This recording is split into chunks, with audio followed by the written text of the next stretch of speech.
hopelessly blurred, and nowhere as vividly as in Night Springs.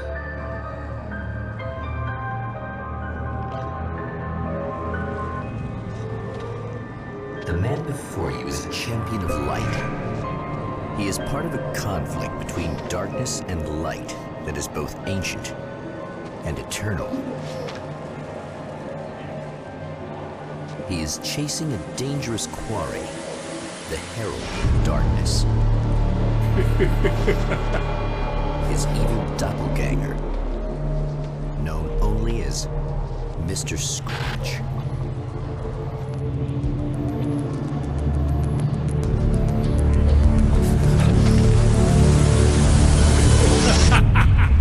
I'll catch you eventually! Maybe. But what are you gonna do then? By then, I'll have had my hands on everything you love.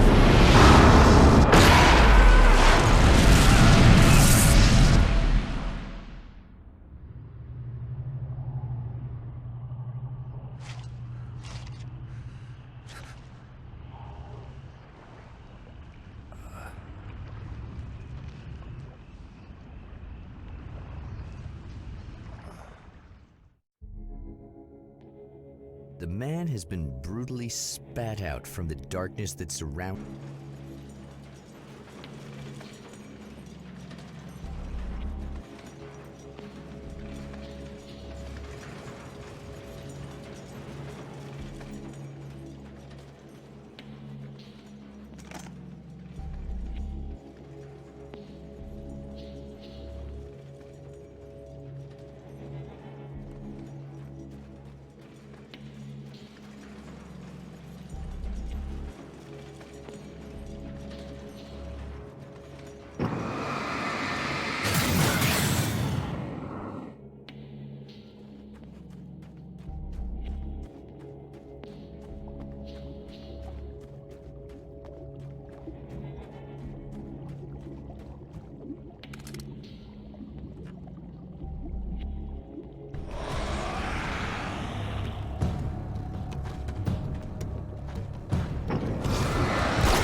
That again, huh?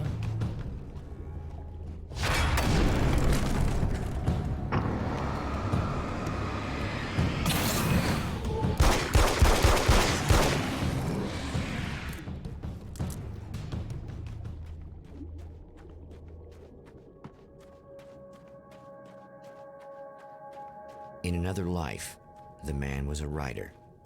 He still practices that art, forging weapons of war out of ideas. But the violent currents that brought him here have scattered the pages he has written. My name is Alan Wake, and I'm a writer. I didn't become one overnight. Like most writers, I struggled with it. A short story here, an article there. Then I got lucky and spent a year as a staff writer on the Night Springs TV show. It wasn't the great American novel of my fantasies, but it taught me discipline and craft, and the difference between wanting to be a writer and actually writing.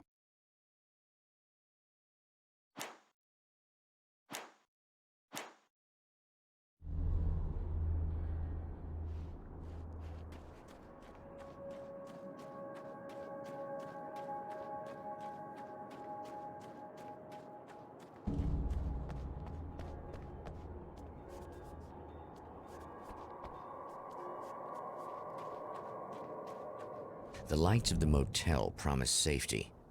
The man senses that the solution to his predicament begins there.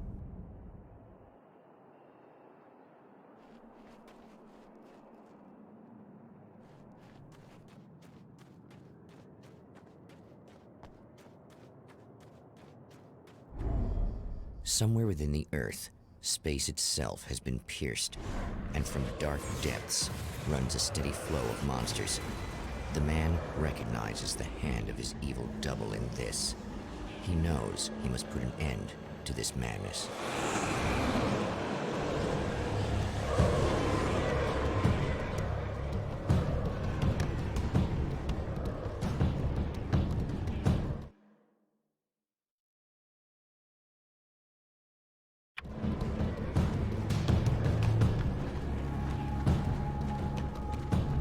can't stay here now.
Hello?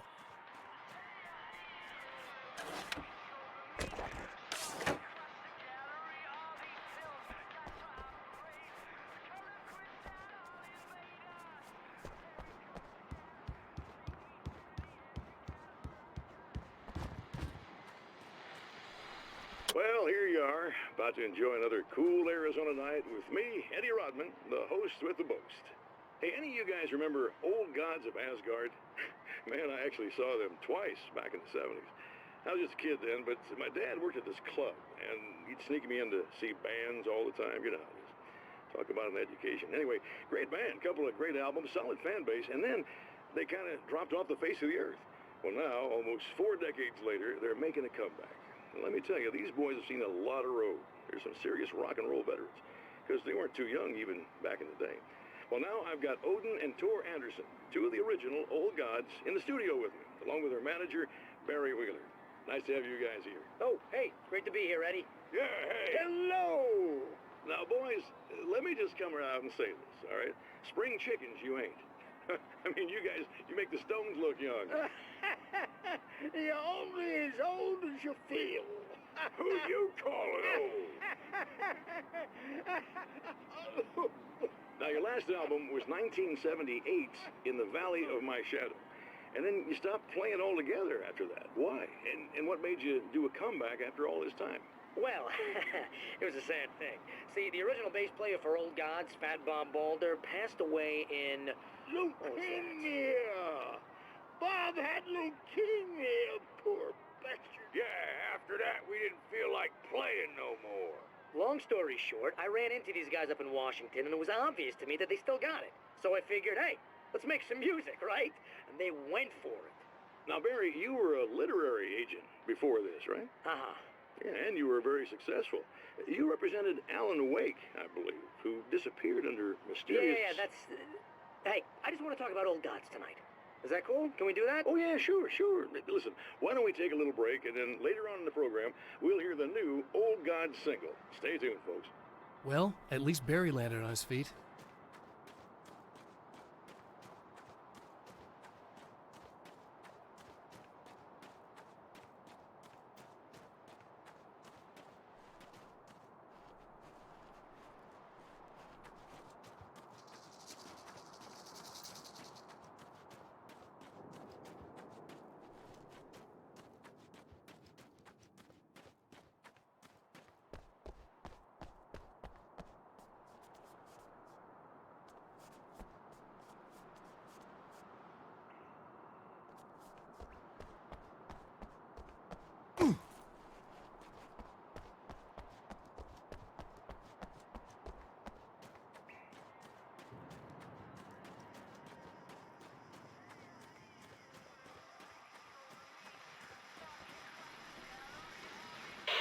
hell. This isn't gonna be good.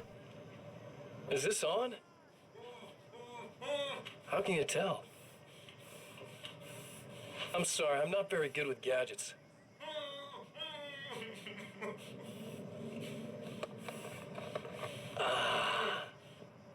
That's more like it.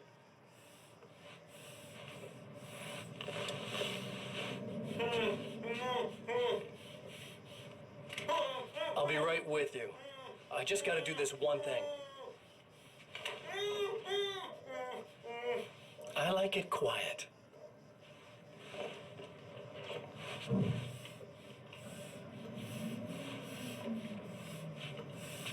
I bet you're wondering why this is happening.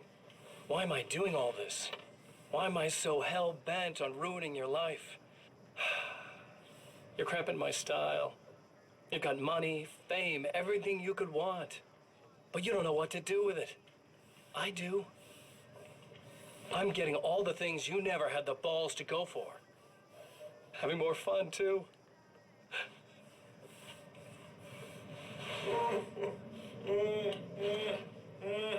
Do you know the real difference between us?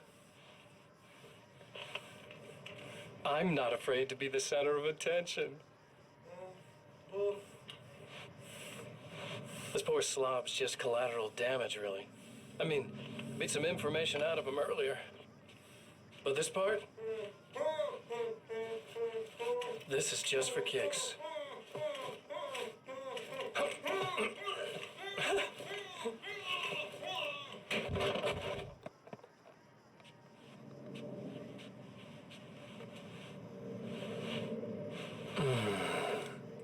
So quiet.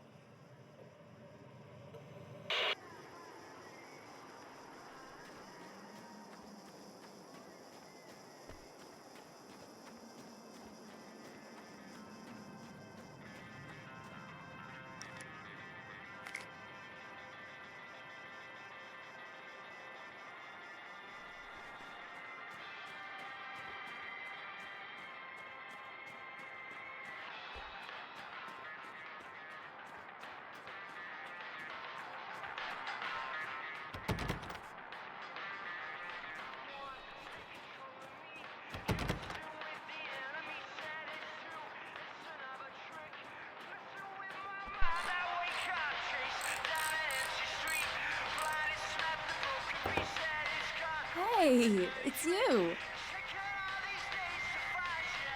There. You remember me, right? Emma? Emma Sloan? I think you might have something that belongs to me. Really? A typewritten page? Oh, yeah, that's weird. I did find a page like that. I don't even know where it came from. It was all this weird stuff about the oil derrick and a satellite. Yes, that's what I'm looking for. Oh, well, I don't know how you knew I had it, but I guess it's yours. Listen, what's this all about? There are these really creepy guys hanging around the oil derricks. There's something really weird about them. They're dangerous. I'm gonna deal with them. Try to stay out of their sight, okay? And stay in the light. They hate the light.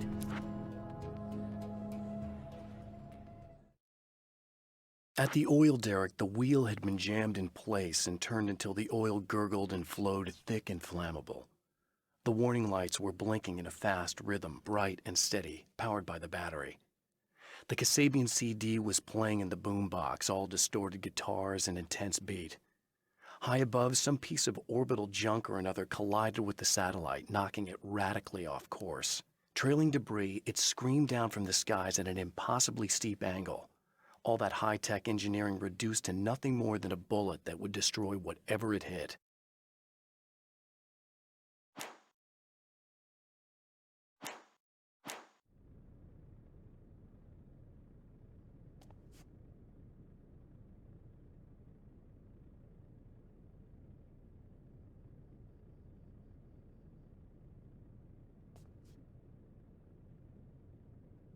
Just to be clear, you should know that we haven't actually met before. Sure we have, Mr. Wake. Remember you stayed at the motel here. No, the guy you're talking about just looks like me, even if he uses my name. He's behind all this trouble. Oh, I thought, now that you mention it, I guess your aura looks a lot nicer than his, actually. I'm very sensitive to things like that. There's a bunch of stuff I need to find. The things mentioned on that page? Well, there's a lot of old crap lying around this place. Great, thanks. I think you should be able to find everything, except the satellite, obviously. Are you gonna tell me what this is? I don't think that'd go over too well. Why don't you let me be the judge of that? Fine. The page is a formula for rewriting reality. Either I use it to close a strange portal to a place that isn't in our world, or shadowy serial killer monster things keep pouring out of there. Yeah, you were right the first time. You can think what you want about me, but there's still bad guys around. Be careful. Well, you might be nuts, but I've seen the way they move, the way they look. I'll buy that. They're called Taken. They aren't really human. Not anymore. And they're climbing out of the oil well? What, do they have secret headquarters down there, or...? No, that's just where the point of connection is. It's a hole that leads to, well, it's a really nasty place. That's why I need to close it. And the guy who looks like you opened it, because he was hanging around the oil field before. He gets around, unfortunately. Thanks for helping me. Oh, I wish I thought you were just a nutcase. Actually, I kind of expected you to. Me too. But I feel like this is how it's supposed to go. Isn't that weird? Not really. I get that a lot in my line of work. What do you do anyway? I'm a writer. Obviously.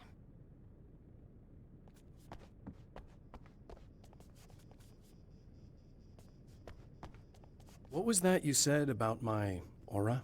Oh, I'm very spiritual, you know. I can see auras, but I only use it for healing and helping people. I'm like a wise woman, you know? I give people insight and advice. Look, just because I say crazy things doesn't mean I believe everything. Don't be like that. Maybe you should take a few crystals with you if you're going out there. It might be dangerous. They soothe your energies and focus your mind. It's fantastic. And they help me take out the bad guys? Oh, well, no, not as such. Yeah, okay. I think I'm... Or I have some wonderfully potent herbal detox suppositories. Yeah, I'm good. I'm good.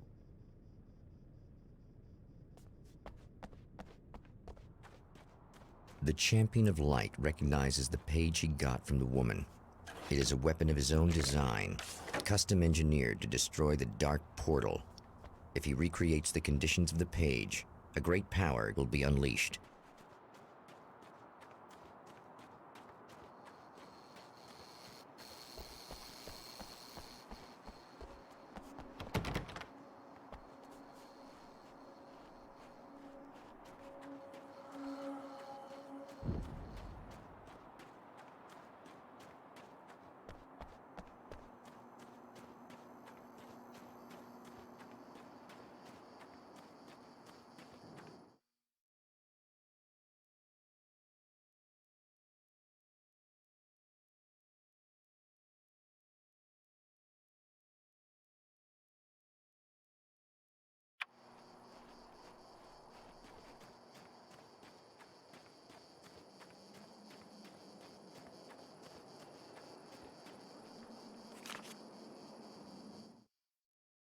I know that when I arrive, the clarity of vision I have now may disappear.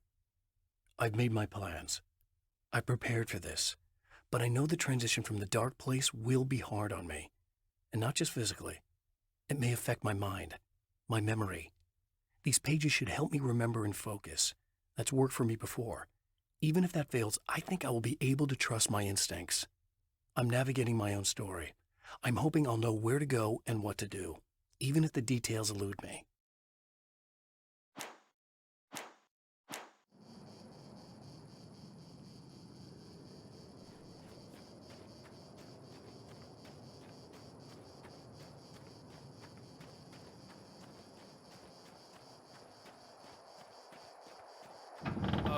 Wait. Wait! Whoa!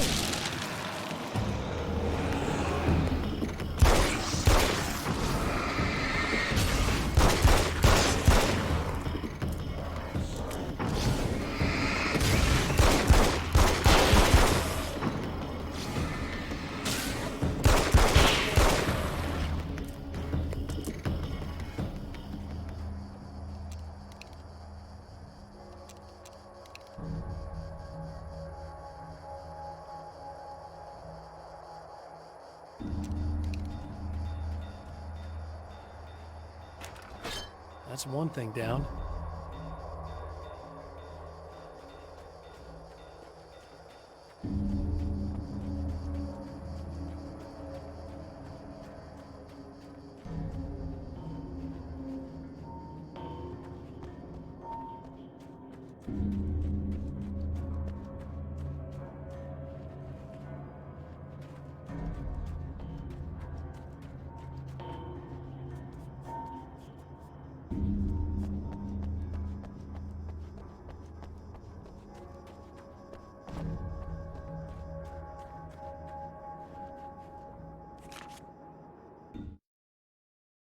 To change reality, you nudge it into the right direction. Your version of it is there, waiting. It wants to come true. All you need to do is help it achieve its potential. The devil is in the details. You change the details of the scene to match those on the page. If you get the details right, if you achieve that critical mass, the shift will come, and the rest of your new reality overrides the existing paradigm. The lie, no matter how outrageous, is now the truth.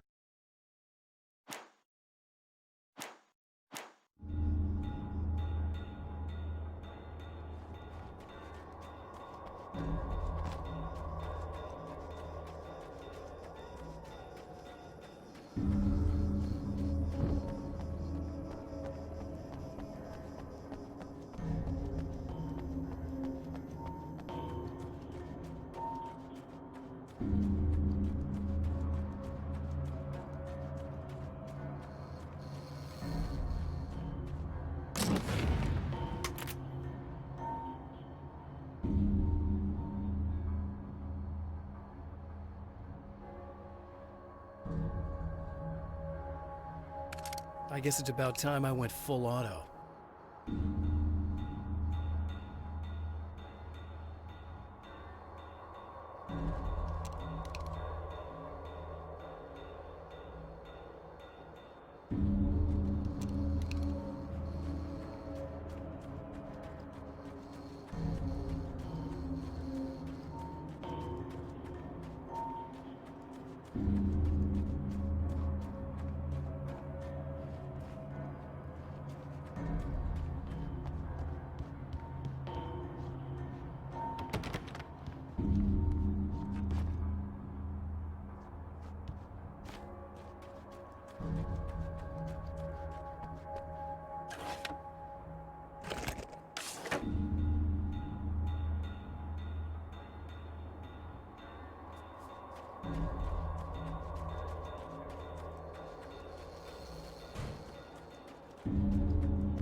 That's two.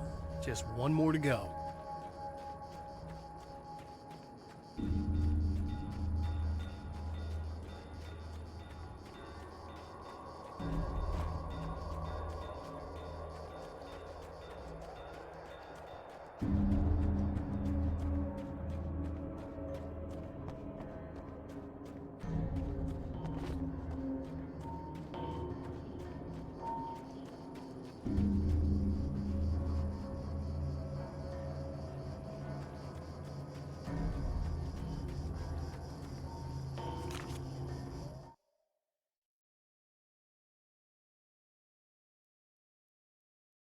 To change reality, you nudge it into the right direction. Your version of it is there. The reality we take for granted is softer, more adaptable than we think. Under correct conditions, you can reshape it, turn it into almost anything you want. When it happens, almost nobody notices. It's not that we forget, it's that after the change, there's nothing to remember.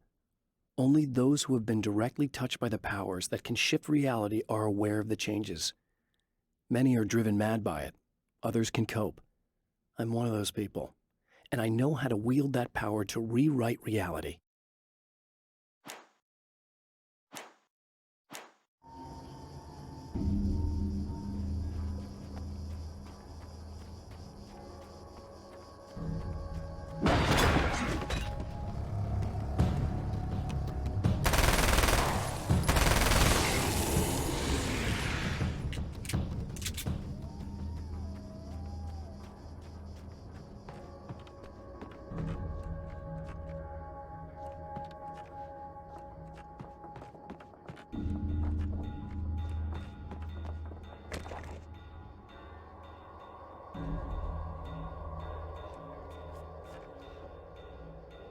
Something tells me I'm really gonna need the extra firepower.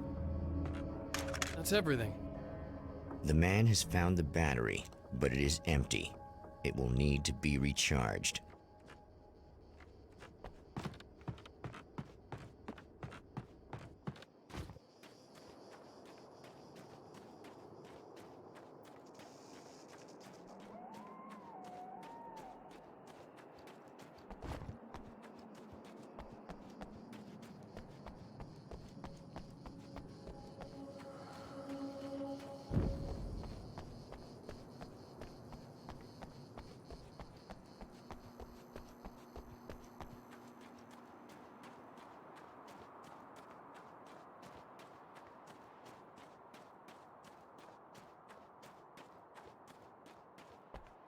I need this battery charged. No problem. Here you go. Thanks.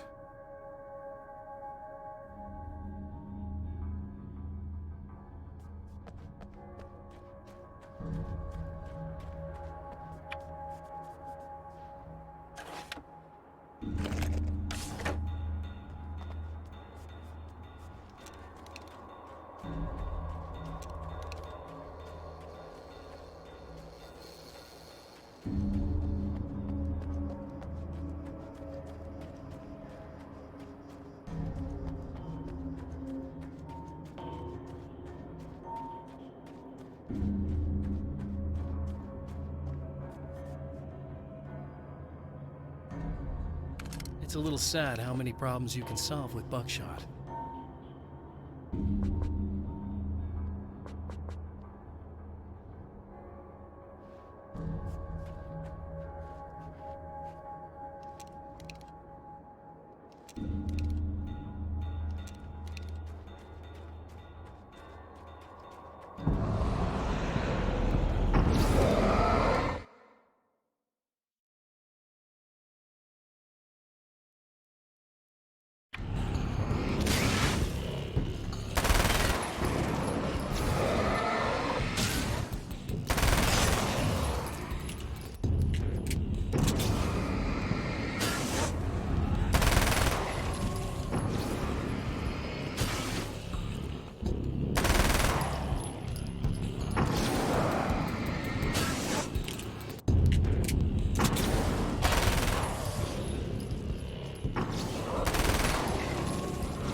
to make some serious changes.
I think I noticed.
What the hell was that? Easy. I got him. You're safe. I need you to tell me what you know about him. The guy who looks like me. There was a party in one of the rooms. It was pretty wild. I'm not sure which room it was in. You didn't attend. No, I wasn't there. But it got way out of hand. Anyway, I heard that he went to the diner and there was a fight there or something. Maybe you could find out more from there. I got some keys that you could maybe use. You just happen to have the keys, huh? Fine. I'll take a look. Stay here. Like hell. I'm getting out of here as soon as you leave so I could close up this place and go home. Emma, you really want to stay here in the light. Yeah, thanks for the advice, but I'm not sticking around. Just go already, okay? Are you okay? I guess. Thanks for the help. Were those what'd you call them? The Taken? What are they? It's complicated. Short version, the darkness can take people over. That's why I had to destroy the oil derrick. Otherwise, they would have overrun the place.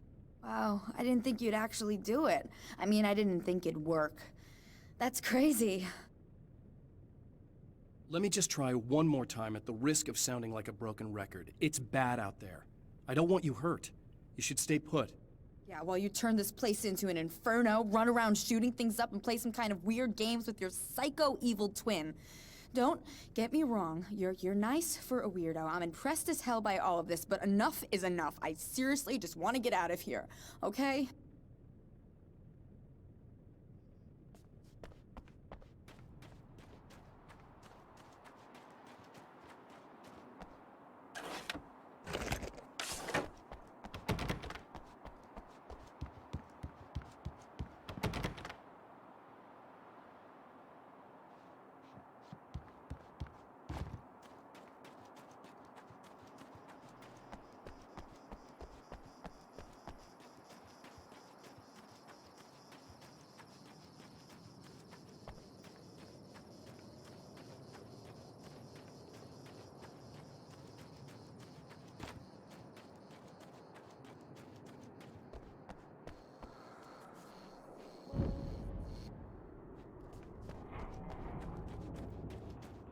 A poltergeist.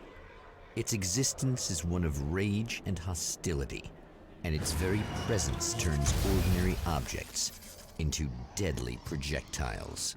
Oh, shit!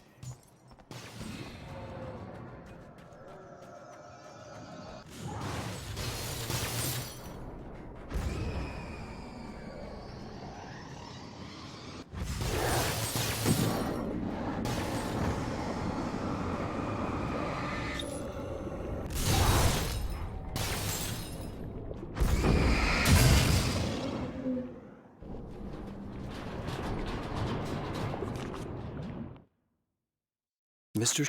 is a twisted copy of me, powerful and dangerous. But I know I can fight him. I don't think anybody else can. They don't understand what he is, what he represents, or that all the horrible things he does here are almost insignificant compared to what he will unleash on Earth given the chance. But I've survived the dark place, and it has taught me things. How to cope, how to stay sane when the world goes crazy. He's 2 steps ahead of me, but I can find him. And I believe I can stop him.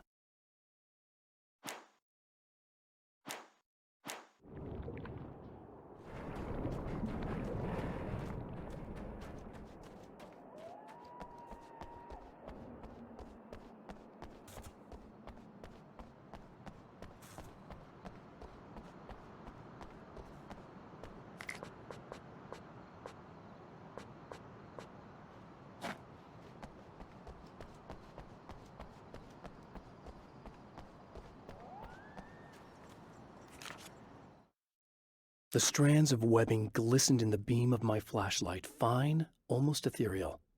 They were fresh and right in my path. I held my breath and waited, ears straining. Nothing. I moved on, concentrating on the task at hand. Just get what I was looking for, then leave. That's all I keep telling myself. For a moment, I actually thought it might be as simple as that. Then, I heard too many legs skittering across the ground.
The scene: traces of violence, a callous midnight snack, a room key left carelessly behind. The man recognizes the enemy's handiwork. I think these are keys for the motel rooms. Satellite and now this? That place might be involved.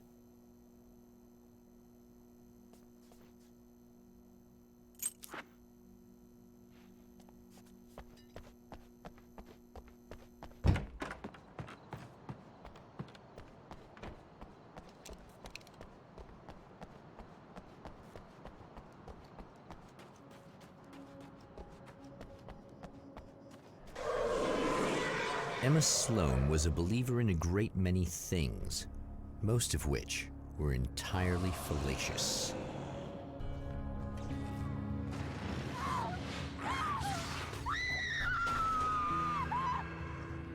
Emma Sloan, an innocent victim of his dark half.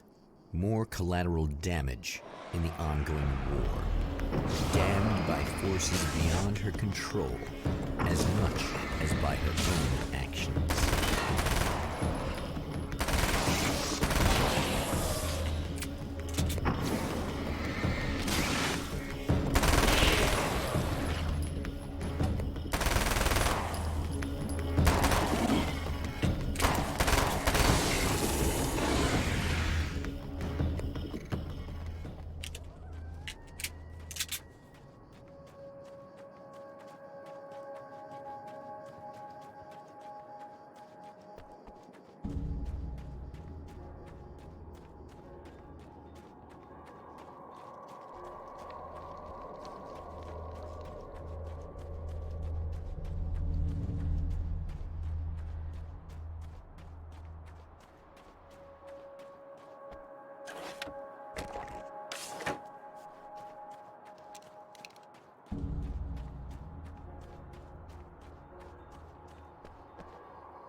Damn.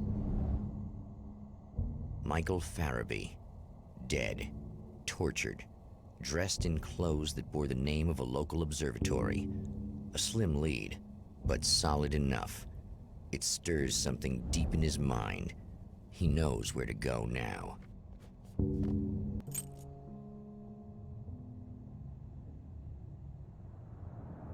The observatory, hot on the heels of the Herald of Darkness, the Champion of Light forges on to see the stars.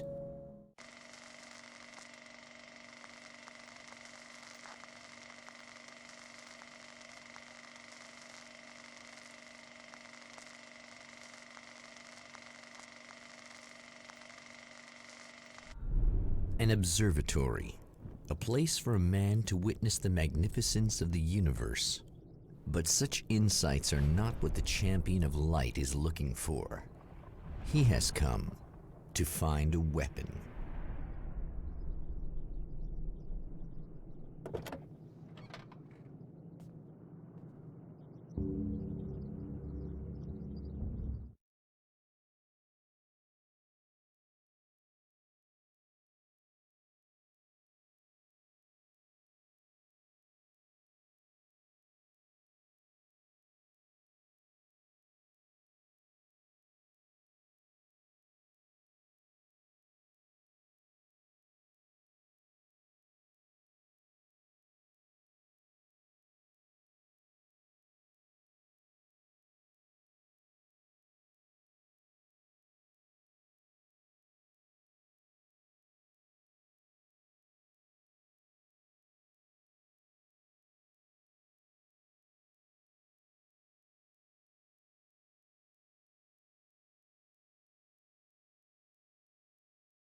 welcome back, listeners.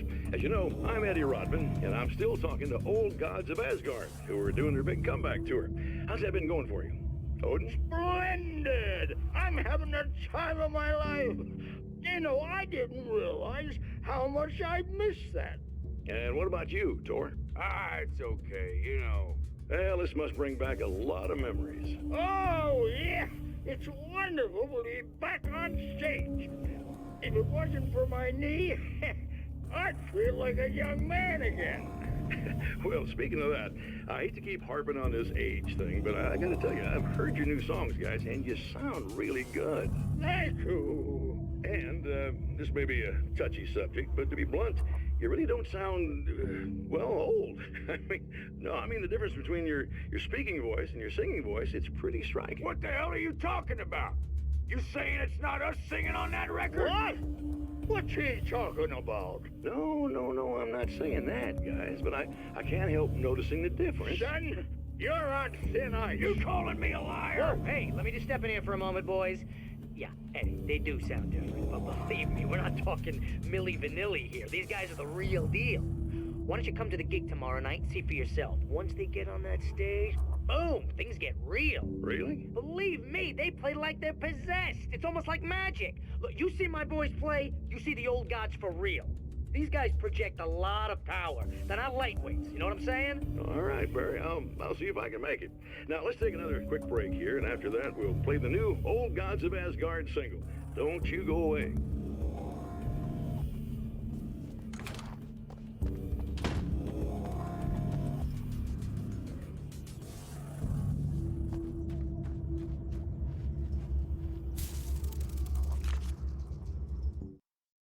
As a storyteller, my first real love was crime. And it was in that genre that I finished my first novel, starring the perpetually miserable Alex Casey, whose entire life was a wound that never healed. The books sold as fast as they hit the shelves. I wrote 5 more Alex Casey books, and they all were bestsellers. I became rich. I became famous. Success brought pressure, and I didn't handle it very well.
I've carried a flashlight and a gun for so long that I feel naked without either. It's all too often that I need them. The darkness protects the taken. Shadows crawl over their forms like living things, protecting them from harm. Blows that would injure or kill a human outright mean nothing to them as long as the darkness persists. But light makes them vulnerable. Light burns the shadows away. The darkness that drives them is still in them, but now they're vulnerable. Flashlight and gun. Sometimes it feels they're all I have left.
The pressure of success got to me. My wife Alice was the sole thing in my life that anchored me. Suddenly it wasn't enough. I couldn't write anymore. I distracted myself with wild parties and whatever trouble I could scare up. I wallowed in the drama of my life, sure that Alice would stick with me even though she didn't sign up to be the lifeline of a tortured artist. It was my dumb luck she's not the type to give up.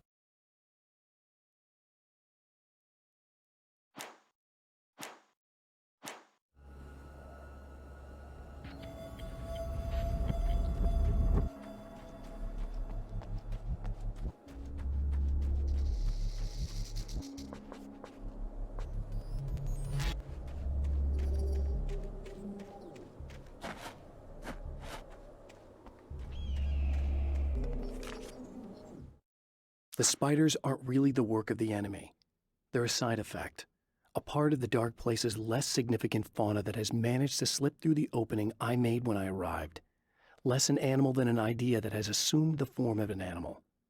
Makes them no less dangerous, but at least they're a little easier to deal with. The darkness doesn't protect them like the Taken, and thus they can be destroyed by either light or bullets right away.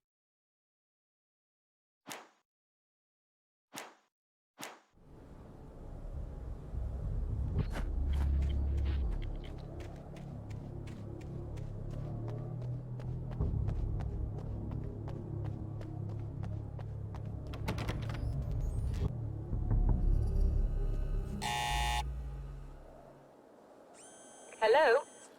I'm Dr. Rachel Meadows, and... Wait a moment, it's you! I can't believe you dare show your face around here again.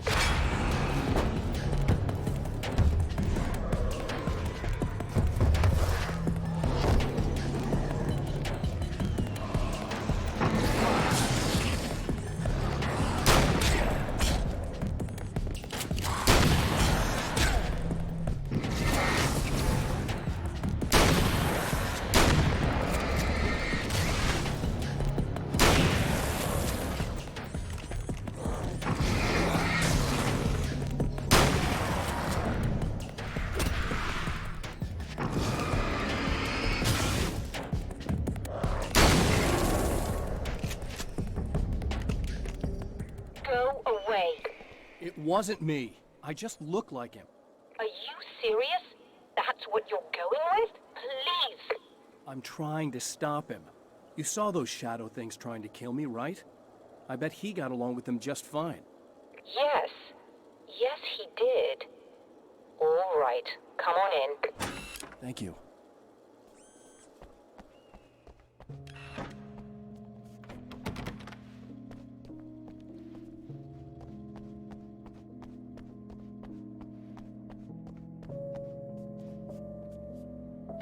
Hey, buddy. I figured I'd take a moment to talk to you. There's a party next door. I'm feeling pretty good right now. A little beer, a little fun, you know? It's nice.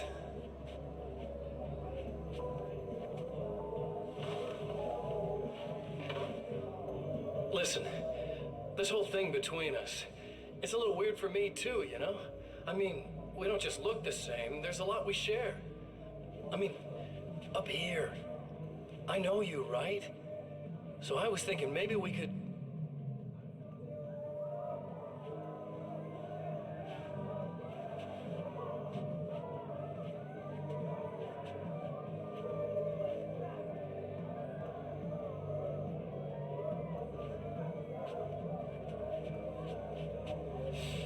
These guys are getting out of control. Look, I feel like we're both victims of circumstance here. And maybe we could make some kind of effort to...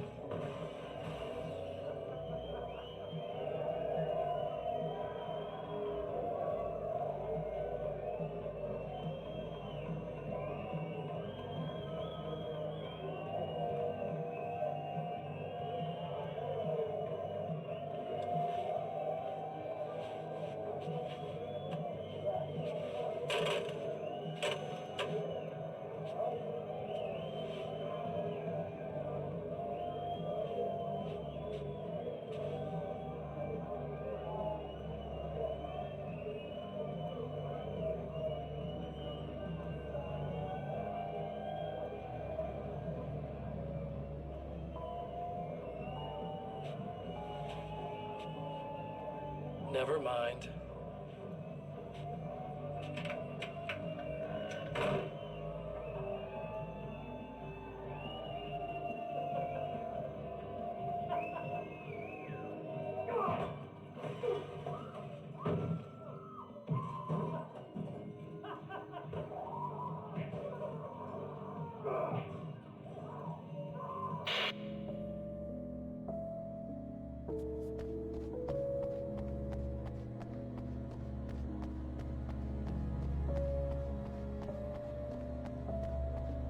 Just a moment, I'll send the lift down to you. I didn't expect to see anyone here tonight, but I'm relieved to see an actual person. That's assuming this isn't some kind of cruel trick on your part, of course.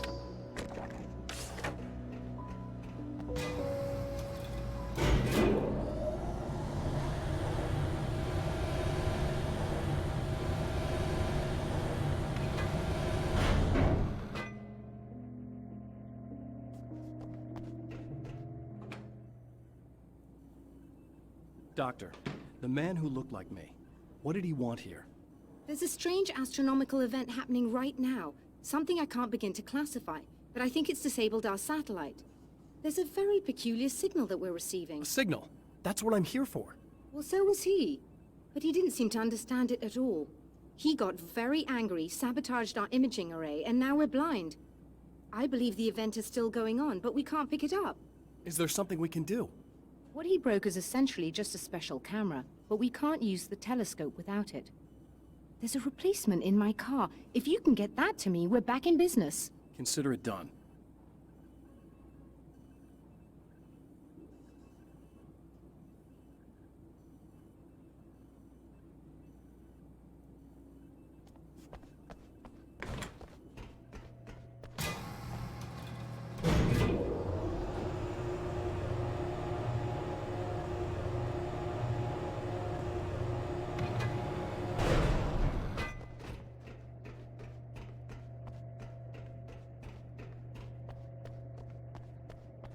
Good luck, and try to be careful. It's a very expensive part, and we don't have a replacement. Oh dear, that sounded more callous than I intended. Be safe.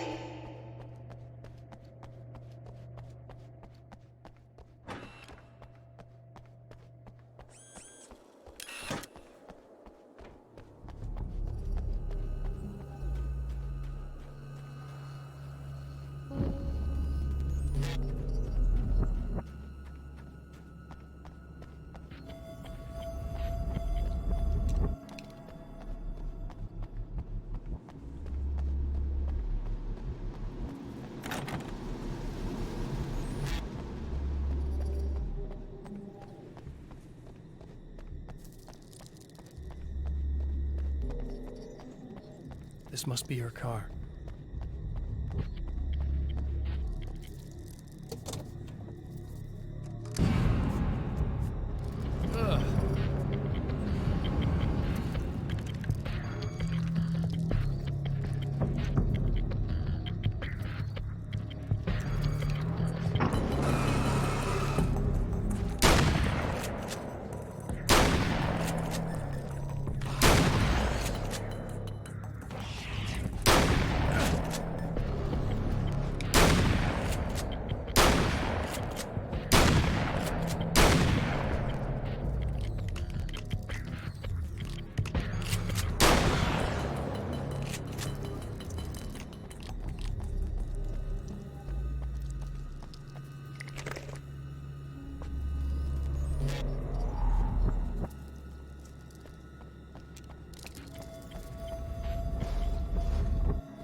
found it!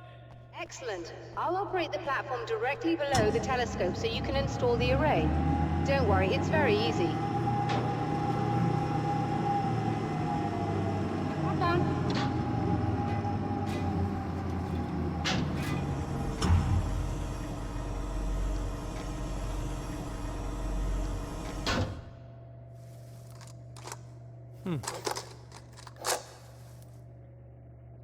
Brilliant, you got it. I'll just run a quick diagnostic on it. Yes, it's in perfect order. All right, we're good to go. Let's take a look at the skies.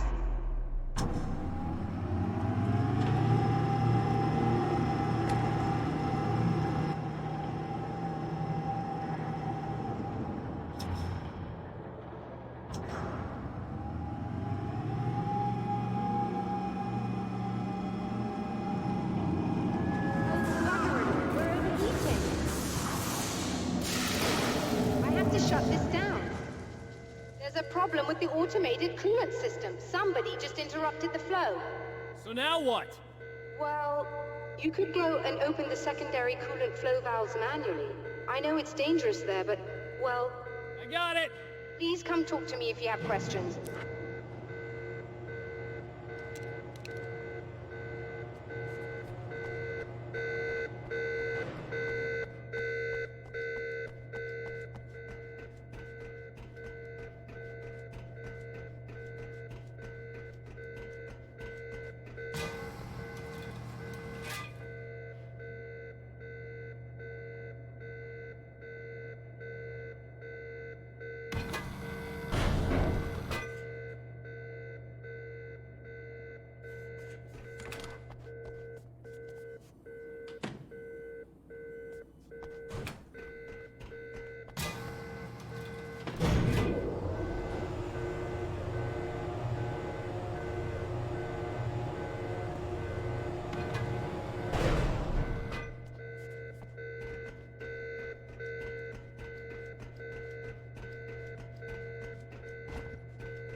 Just remember, you need to release all 3 valves. It doesn't matter what order you do it in.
That should do it.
I released all the valves, Doctor!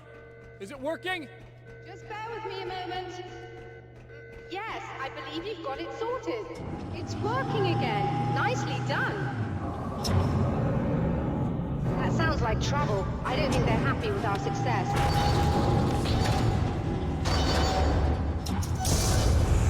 Look out, they found a way in.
Intense.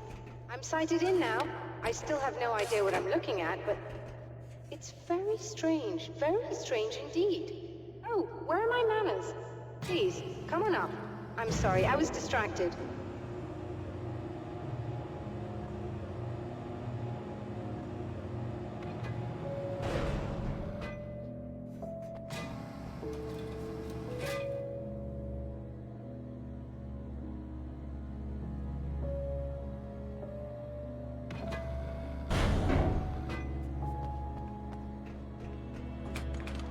Receiving the signal now.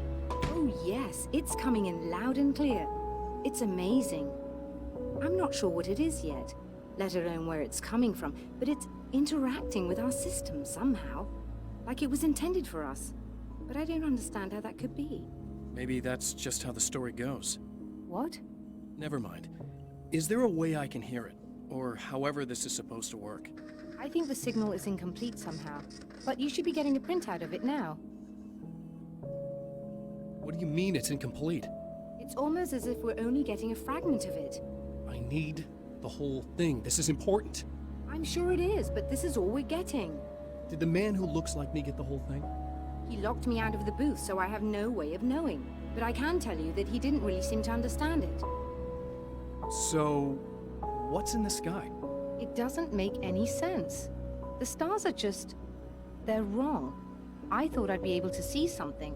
But it's like I'm looking at a sky that's just... it's not the right sky. But that's impossible. I consider myself a rational man, Doctor. But this isn't a thing you can measure or explain. I've seen impossible things that have taught me just to roll with some punches. It's either that, or go insane. I find it disturbing that you sound like you're speaking from ample experience.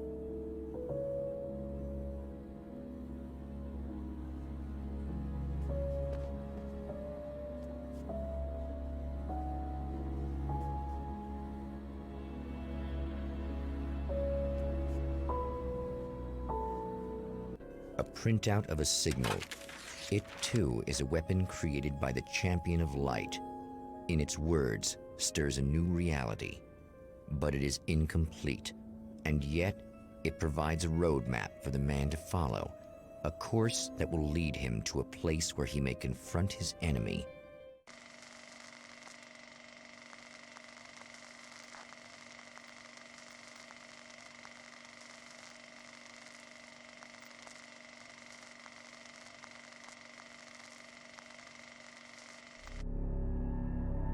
The drive-in. Once the site of lurid celluloid fantasies, it's now the site of an art exhibition. And yet, it's the search for closure rather than culture that brings the Champion of Light here.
Oh, it's you. That's fantastic. Are you okay? Go away. No, I want you. But you'll get angry if you're here. So, you gotta go. You know I'll do what you want. Okay. I love you so much. Did you know that love hurts? Are you gonna hurt me now? 'Cause you should. Lady, you got darkness on the brain. I think I can help you if I can get the lights on in here. You can't turn the power back on. It's not allowed. You said. So, where shouldn't I go so I don't turn the power back on accidentally?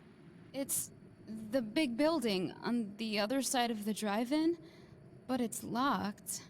Where's the key? Just so that I know to avoid it. It's on the wall next to the cash register.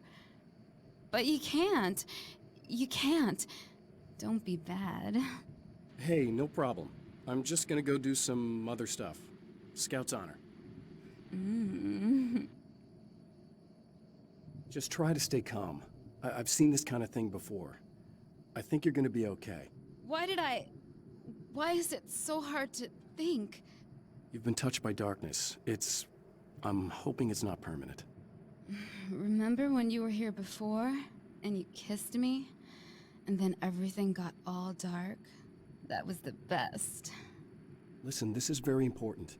Where did I go? Can you tell me that? Baby, you don't need to go anywhere. You're here now, and you're in my head. You should be in me. You should touch me again. Not with a 10-foot pole, lady. Hey, just in case there's a part of you in there that's freaking out right now, it's not your fault. I promise I'll do what I can to help you, okay? I don't... Please go away. Don't sweat it. I'm just saying that in case you really need to hear it, I've been there. I think there are spiders in my eyes. I think you put them in me. Yeah, I'm just gonna go now.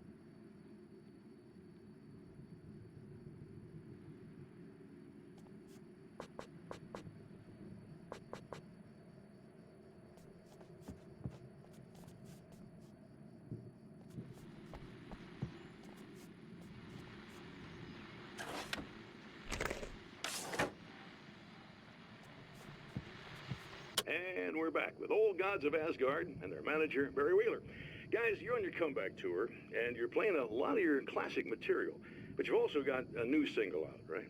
How'd that come about? Was it hard to go back into the studio after such a long time? Are you kidding me? They were chomping at the bit. They were just itching to stretch those creative muscles. Now, it had been a while because, you know, they spent a lot of time in, Retirement. We were retired. We were? Yeah. No. We were at the lodge, and we escaped. We were at the retirement, retirement thing. Yeah. So, you know, really, once we got in the studio, things started happening. Now, the music has changed a little bit, and the boys were a little rusty, so it took us a while to find the right gear. But hey, once we got going, whoo, boy, they kicked ass. And it's an awesome song. It's called Balance Slays the Demon, and seriously, I think it's their finest work. And hey, I should know, I produced it. Oh, really? I didn't know you were a producer. Well, this was my first time. I mean, they needed a little bit of guidance, you know what I mean? I mean, don't get me wrong, these guys are the best. But it's the 21st century, man. Things just sound a little different these days. So, you know, I kind of stepped in there, helped them make it sound all cool, kind of jazzed it up. That sounds like a challenge. Oh, no, it was really easy, man. I was just, you know, like, hey, give it a little zing, you know? Let's take it to another level so it really rips. You know, let's just throw some really sweet synths in. Like that, you know, just kicked it up a notch, but it's totally Old Gods. Well, listeners, you can judge for yourselves. Here's Old Gods of Asgard and Balance Slays the Demon. Oh, yeah. Deep in the ocean of darkness, in the mirror of light, balance becomes a stranger, and in your fantasies, he rides a storm on your peace.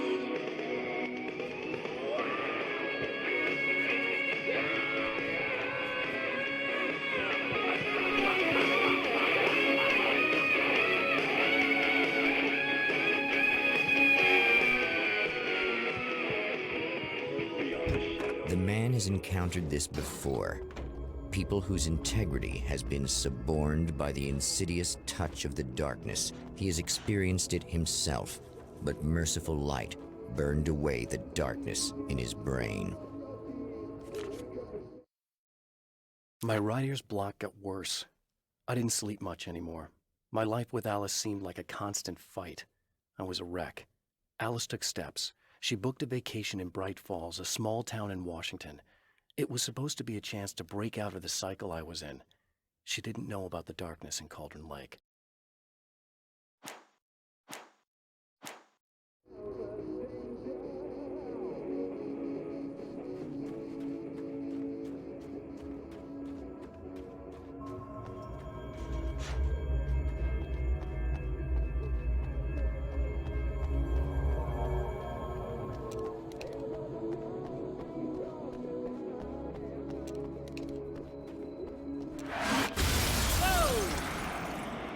Good.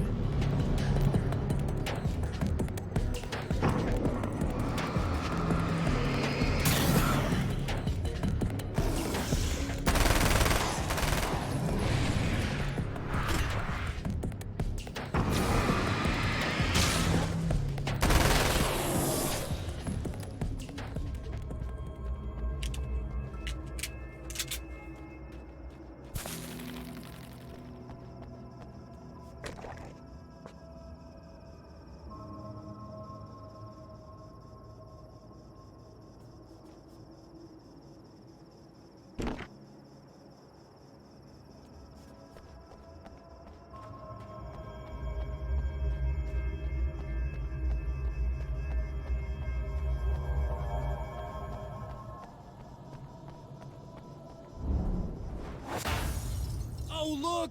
Mr. Hero's here! You ready to save the day?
It's been 2 years since I came here. Being that long without Alice breaks my heart, and I know it broke hers. I know she thinks I'm dead. How could I blame her for that? It would be a crime to pretend that she owes me anything. She took all the stupid, self-indulgent bullshit I brought into her life and still stood by me. Still loved me. It's no betrayal. But I'm a better person now than I used to be. I want to be that person with her.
You are gonna shit yourself when you realize what I have done. Shut up!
Alice, my wife.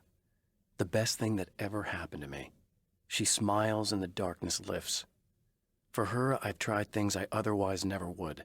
I've never really minded if it's made me feel like a fool. She's a photographer, and the world she sees through her lenses is unique and beautiful. She has the vision.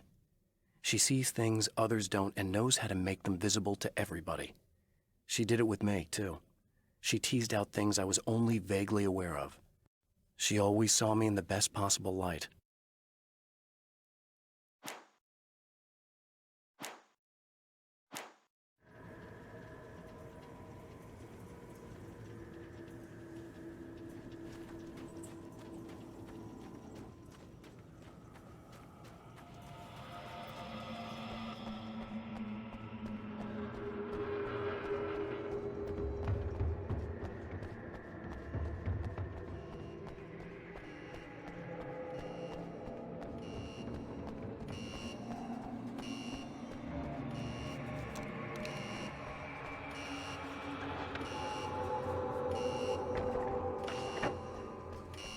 Okay, I should be able to figure this out.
You have no idea how badly you're screwed! It's gonna be a blast to watch you find out. By those.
It's not... It's you. Did you help me? Looks like you're feeling better now. Yes, I am. Thank you so much. I don't know what happened. There was... this guy. Before you say anything, I know I look like him, but I'm not. Don't worry. You just don't feel anything like he does. He was in my head. I feel like I need to take 50 showers. Where is he? That asshole wanted to get into the projector booth. He was talking about fixing things so the sun never comes up. God, it didn't seem that weird when he was saying it. It sounded really good at the time. You weren't yourself. The projector booth. That sounds about right. I need to get in there. I have the access code for the door. Here. Thanks. I'm just glad you showed up now.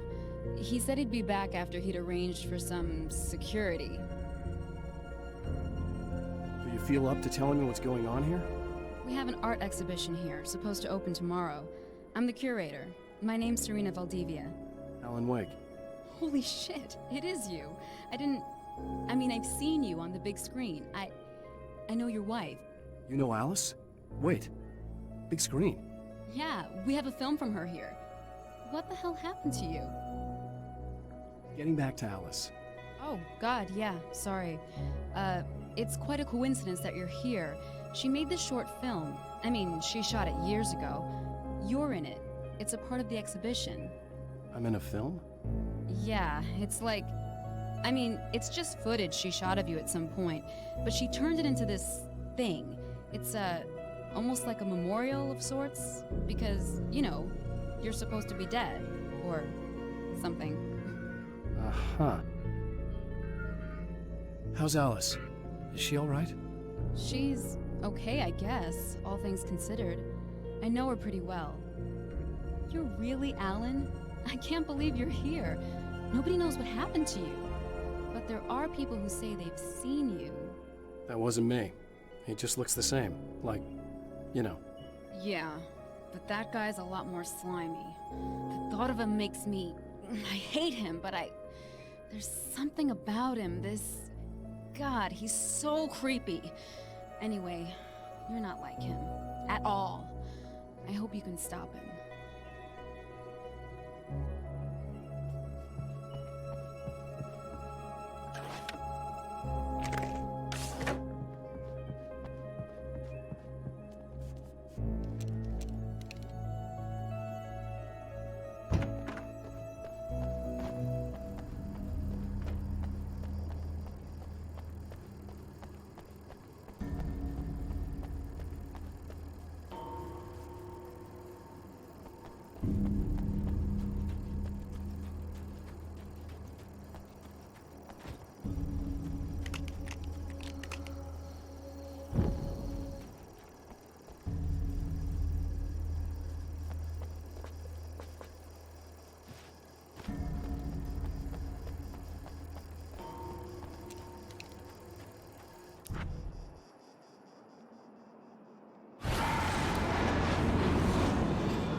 That's the security system? I guess it was too much to hope for an alarm and a fat rent-a-car.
The Champion of Light can feel the fragment of the signal in his pocket, the weapon that can change what will be. It's incomplete, but it's all he has.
Hell, this isn't going right.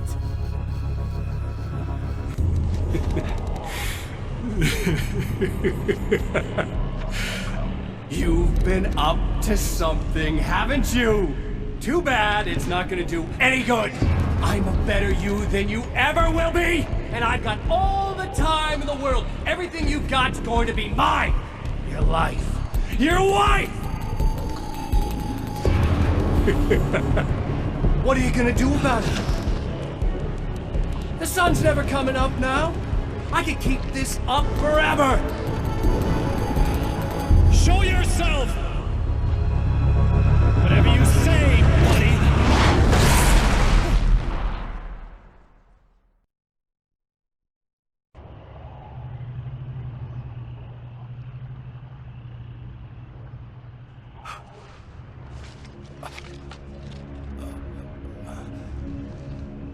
The rush of darkness is unstoppable.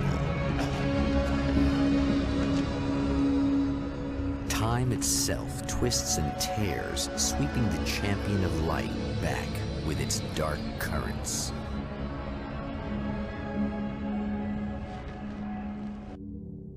Again, he enters the world, but now he sees the trap for what it is, a maze that loops back into itself. I'm here again. They sent me back.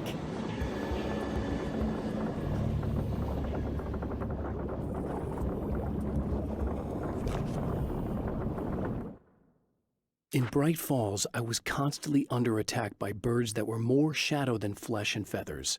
But this is an evolution. Some of the Taken were actually capable of turning into a flock of birds to escape my attacks and turning back into human form to make surprise attacks.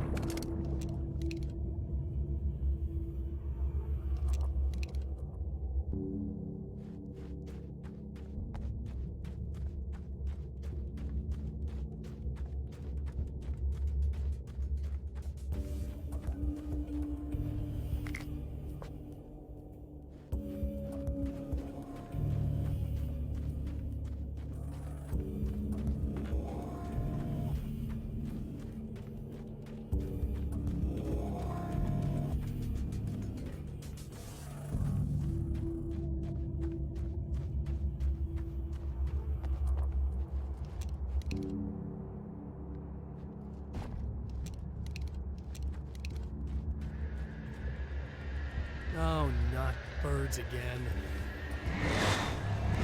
What the hell?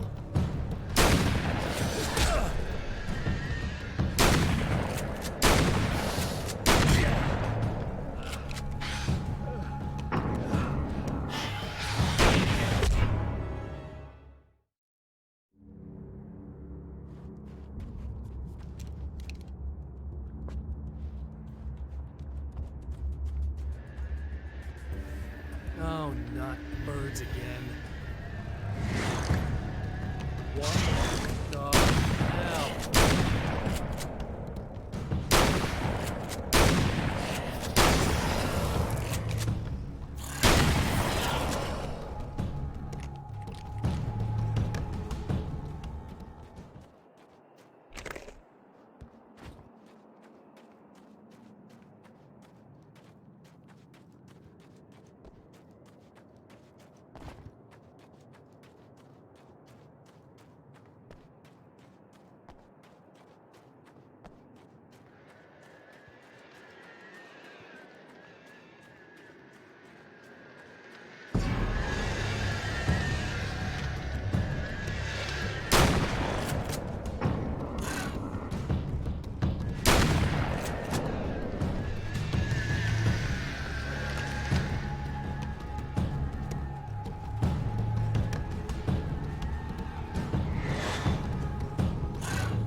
Emma? You here?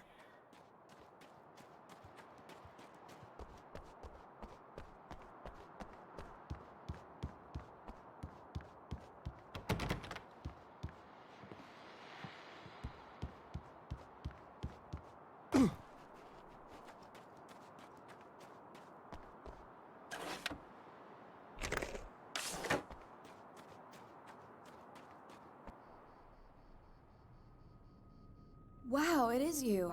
I guess all of it really happened. You remember me? Kind of. I felt weird all day, like I could almost remember a dream I had, and then, just before sunset, I remembered the page. Yeah. I'm going to have to go get those things again. Not all of them. I went out and got them. Well, most of them. I felt stupid at first, but then it was getting dark, and those things started showing up, and one of them made off with the battery. It ran into the railroad tunnel. There was no way I was gonna follow him in there. Sorry. It's good you didn't. You should be careful. I mean, really careful. Yeah, I kinda remember something. Something bad happened to me, didn't it? Forget it. It doesn't have to happen again, okay? Just do what I say. Yeah, okay. God, this is too weird. Am I going crazy here? Just go get that battery. Try to stay calm. You're perfectly sane. We're caught in a time loop. That's why this is happening again. I believe you. God, I feel like I might just lose it any second now. How come you're not freaking out over this? Because on my personal weird shit-o-meter, this just doesn't rate. Look, I know something happened to me before... You're gonna be okay, if you just keep cool, okay? Thanks for getting this stuff for me. It's a big help. I hope so. Are you gonna make everything blow up at the oil field again? I have to. Well, whatever the hell else you might be, at least you're not boring.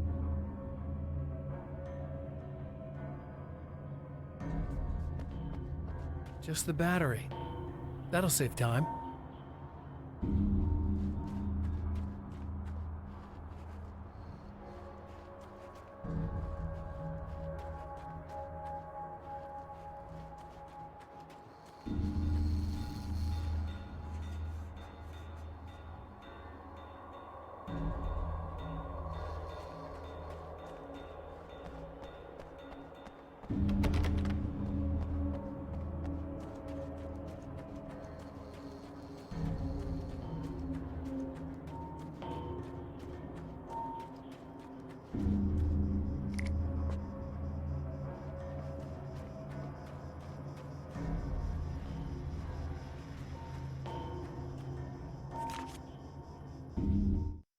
Night Springs doesn't exist.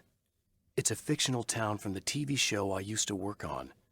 It was Any Place USA, a place we used as a backdrop for whatever strange story we had that week. One of the stories I wrote for the show involved a man, the champion of light, fighting his evil double, the Herald of Darkness. It was something I'd written back in the real world, something I had a link to, a framework I could build on. I had adapted it into a new story. This story.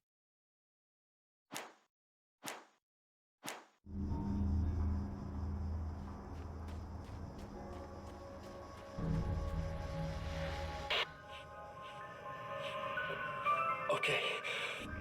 So this chick just came up to me and said she's my biggest fan. I know. They all say that, right? And she's giving me the eye. So I make a couple of moves. We have a couple of drinks. And then things start happening. But I say I have to go to the bathroom first. Uh-oh, right? She's got no idea. Watch this.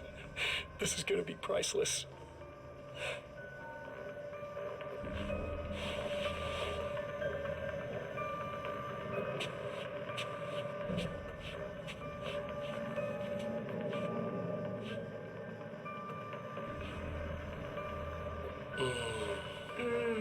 That's nice. I thought you'd like that. Are you tense? You feel a little tense. Maybe a little.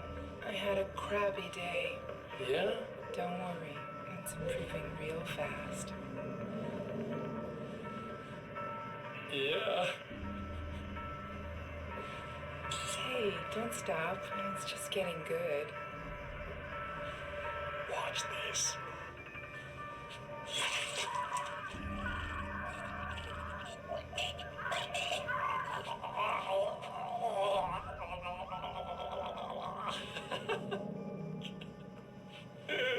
Yeah!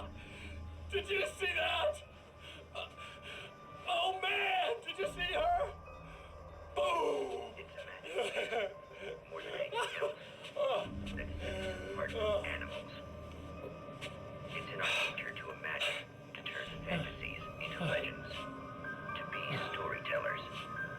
But on a rare occasion, the line between fact and fiction, imagination and reality becomes hopelessly blurred, and nowhere can fit a theme as in Night Springs.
Now Night Springs is in Arizona, although not for long.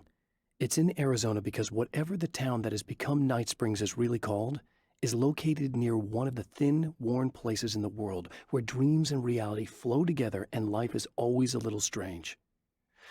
Perfect analogy for Night Springs. I can't return to the real world. I've tried, but I'm operating on dream logic, forcing the door open a crack so I can slip through.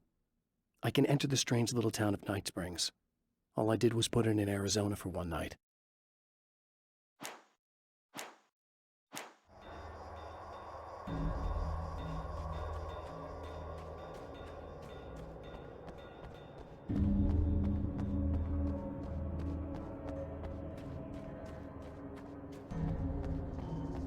Well, this should be perfectly safe.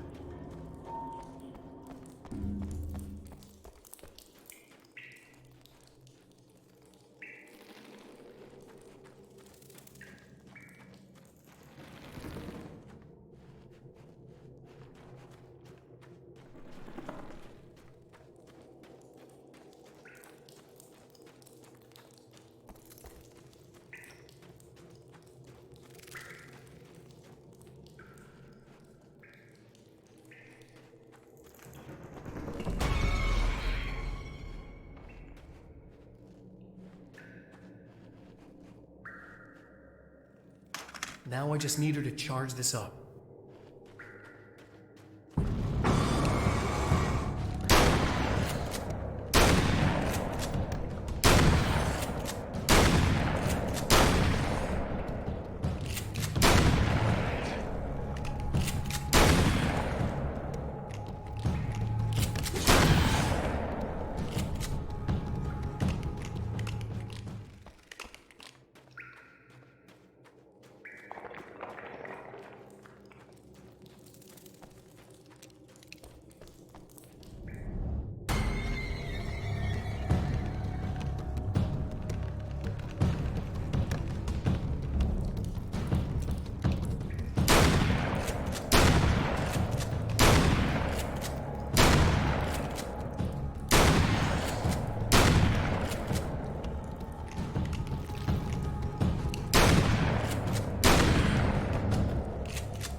Found the battery. Okay, I'll charge it. Here. Try not to get killed. Okay. I'm gonna take care of this. Try to stay calm. Look, what if you stay here with me, please? I'm sorry, but if I don't deal with this, no one else will. Ugh, yeah, I guess. It's just that this is getting really creepy. I believe this is real, but I don't understand any of it. I'm getting scared. I can't believe you're so calm. I get scared, but I've had a lot of time to get used to it. That helps. The guy who looks like me is the reason this is happening. I caught up with him, but he swept me back here. Back in time. Yeah, it's a trap. We'll be doing this forever unless I can break out of it. How are you gonna do that? I'm working on it. I came prepared, but things got kind of scrambled when I arrived. I'm tracking down the things I need. Yeah, well, feel free to climb back into your DeLorean or whatever it is you do.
I don't make friends easily.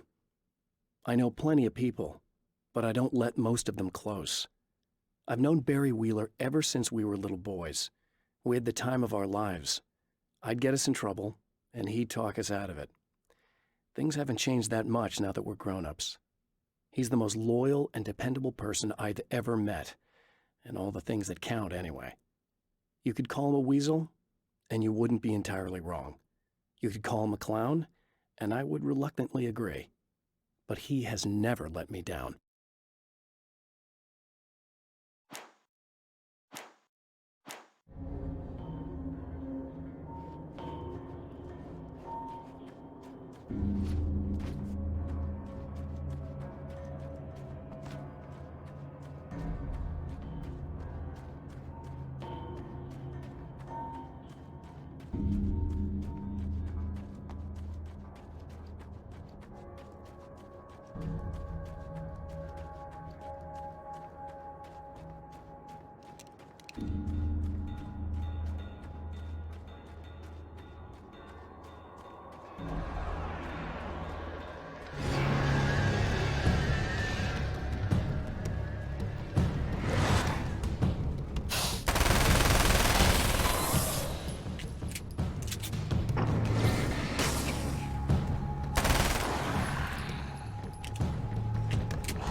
Here we go again.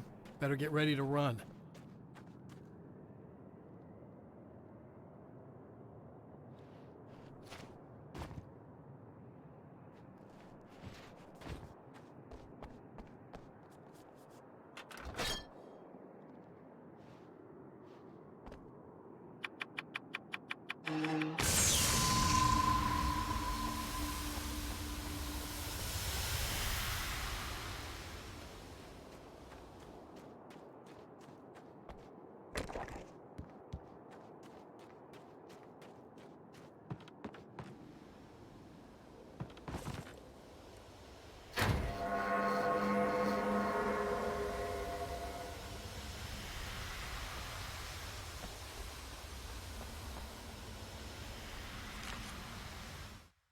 I'm trapped in the darkness.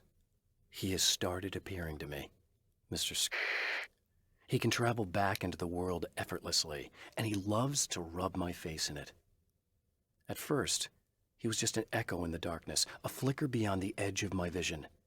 Now he started showing himself, getting bolder all the time, telling me what a great time he's having in the world while I'm stuck here, and what he plans to do, especially to Alice. All the moves I have left are dangerous and desperate. I have no choice. I have to hunt him.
Be in trouble. Better hurry.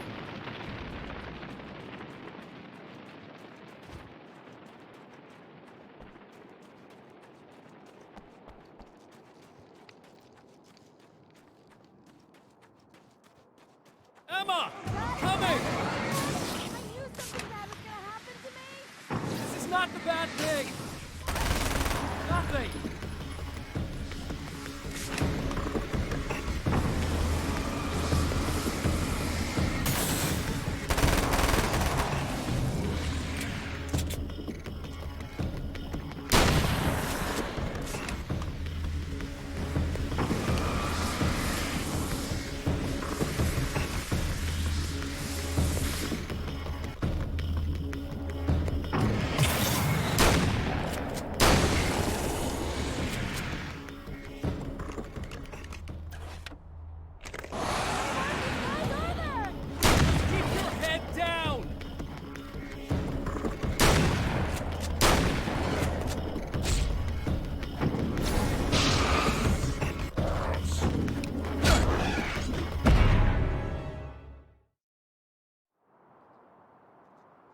Emma!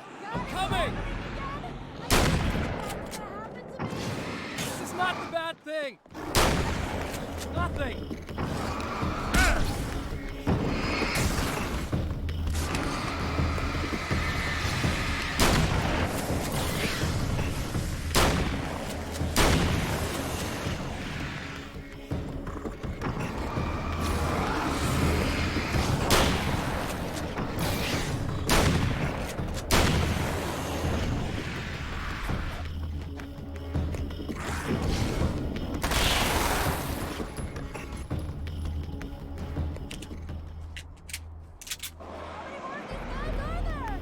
Just keep your head down!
Emma! I'm coming! This is not the bad thing! Nothing!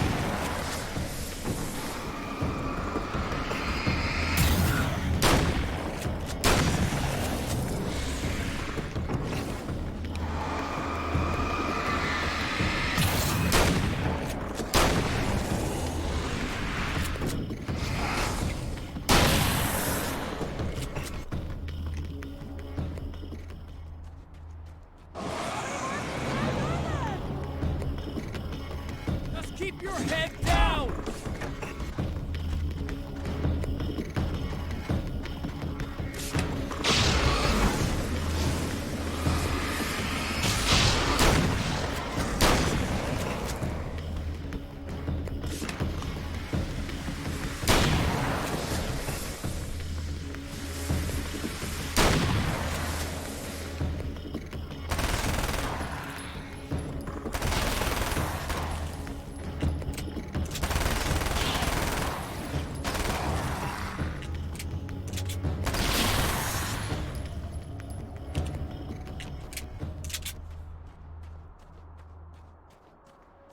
It's okay.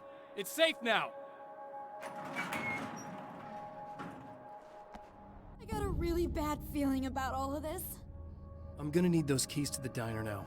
There's a motel key there that I have to get.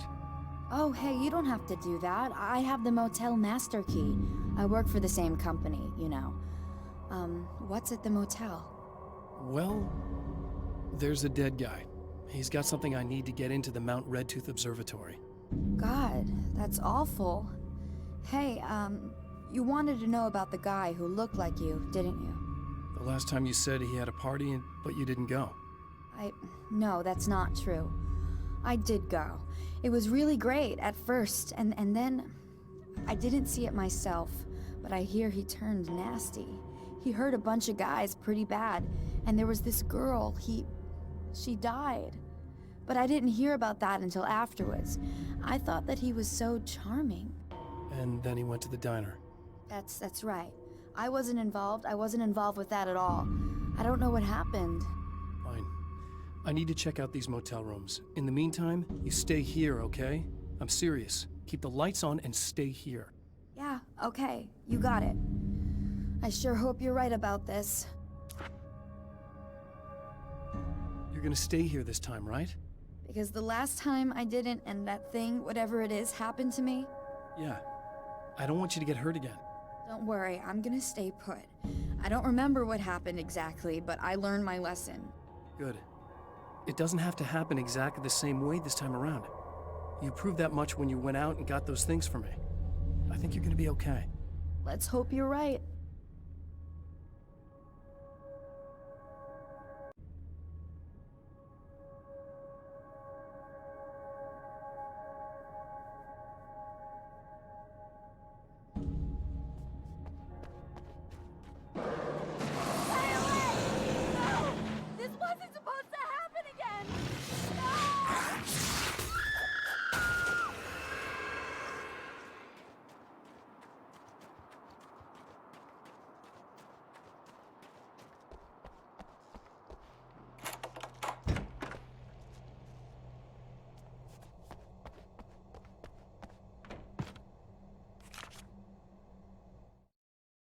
Alice and Barry, my wife and my best friend, are easily the two most important people in my life, and they've never really gotten along with each other. I suppose both of them resent the other's intrusions into what they considered their domain. After I was gone, they maintained an uneasy truce. My book stayed in print, still selling, the licensing machine churned away. She was my wife and controlled the intellectual property. He was my agent and took care of the business. I wish they found more common ground than that.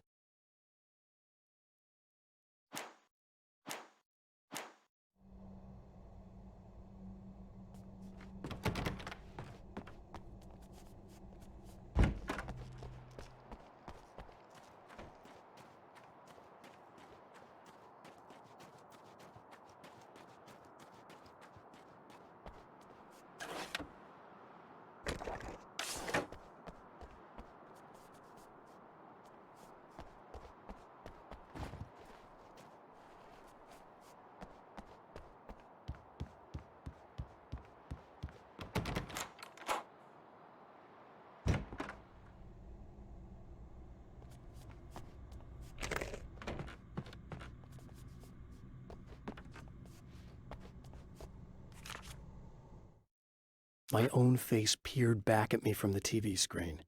For a moment, I struggled with the sensation of déjà vu. How many times have I seen myself like this now? And then there was that easy grin that never seemed quite as quick or natural on my own lips, the dark, malicious twinkle in the eyes. And I knew who I was looking at. As he pulled back and revealed the room behind him, my throat went dry. There was nothing I could do but watch.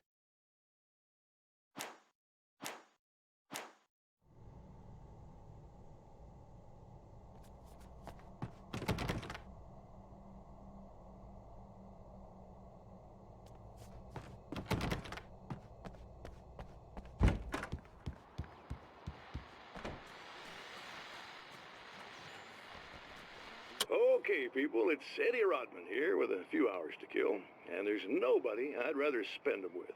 Nobody else in the whole world. Oh boy, that'll land me in hot water when I get back home, won't it? Well, just in case my wife is listening, and you always are, aren't you, baby? Let me tell you, you are the exception, honey, and the prettiest lady I ever saw to boot. But I'd really like to spend some quality time with you listeners, because, tonight's one of those nights. You're sitting in the studio and you kind of forget how long it's been or what day it is. You just sit here and go through the motions. You might as well have been here forever. You keep talking, but you don't even know what you're saying. It's like you're on automatic. You can't stop the ride and get off. It's times like these that I really wish that somebody would just call in and relieve my boredom. How about it? Anybody? Come on now, help a fella out. Our lines are open.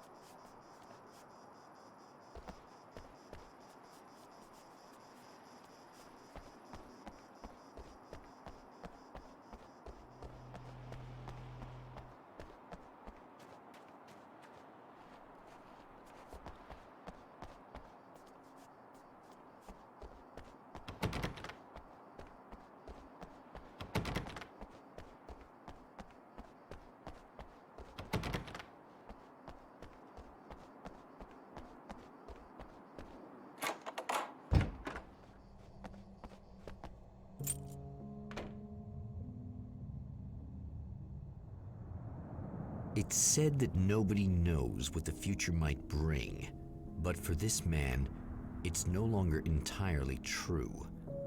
A weaker man might simply give up, but the Champion of Light is an expert on destiny. Sometimes the puppet and puppeteer can be one and the same.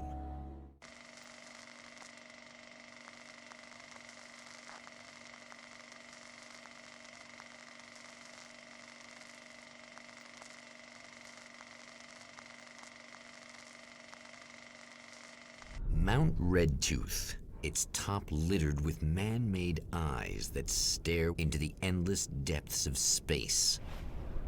Tonight, the Champion of Light will depend on them to pick out a message from the ether.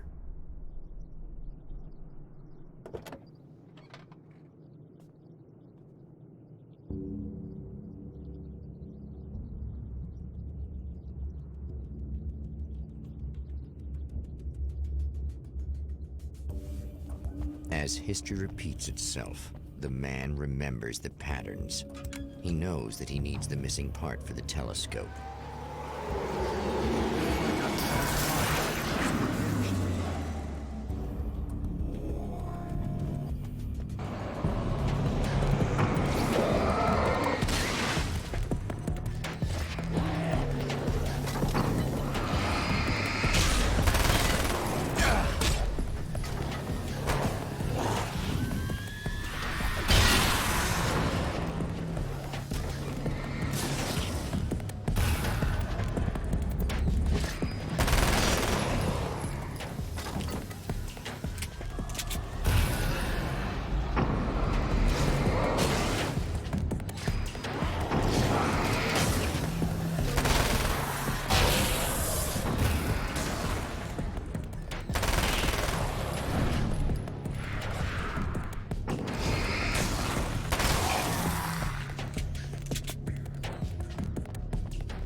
I've seen the enemy, and it's me.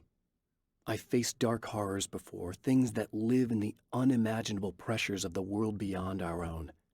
Sometimes they masquerade as humans. That's what ultimately lurks inside Mr. Scrooge. He's every mean-spirited tabloid story about me, an evil caricature, a creature formed in that vague territory of misconceptions, half-truths, and the dark imagination of people who heard a story about me. An urban legend made flesh, a serial killer, my dark half, brought to life by the power of Cauldron Lake.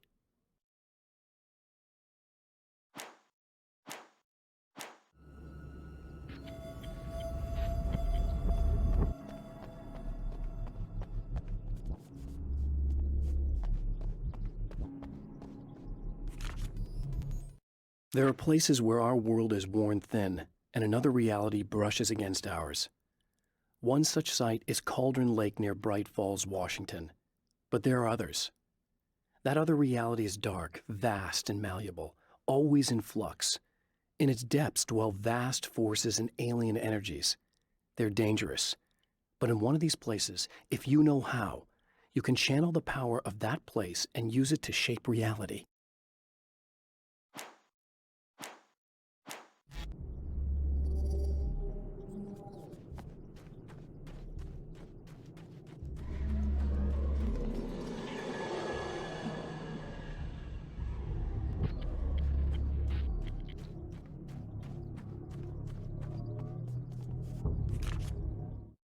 The darkness rose from the depths of Cauldron Lake and took Alice. It needed words. It needed me to write its way into our world. She was leverage, a hostage. I complied, but with a twist. I put in a loophole that gave me a chance to fight back. I was hunted by shadowy enemies, but I faced the darkness. I fought it with light. I drove it back.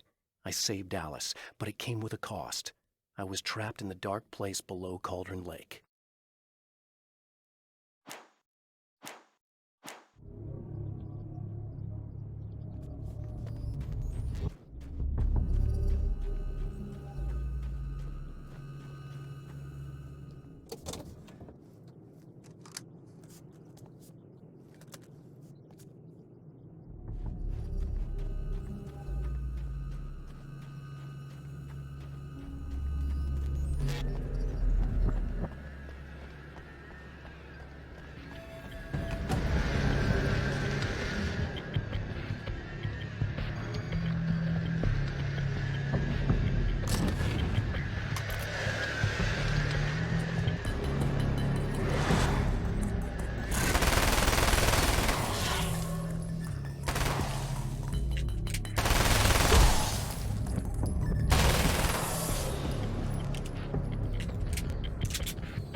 Stories come naturally to us. We can't help it.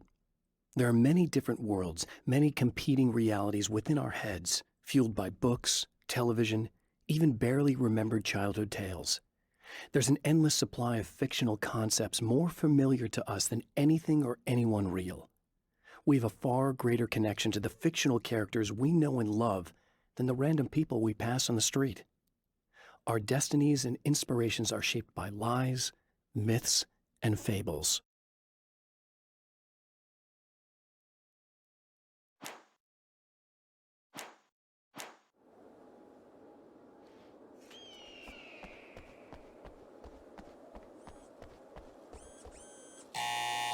It's you! How dare you! No, wait. It isn't you, is it? I suppose you'd better come in. I'll unlock the door. Thanks.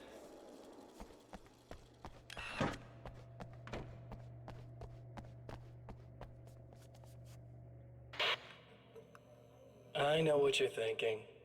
evil twin, supernatural powers. But most of the time, I just like to keep things basic. I want you to understand that.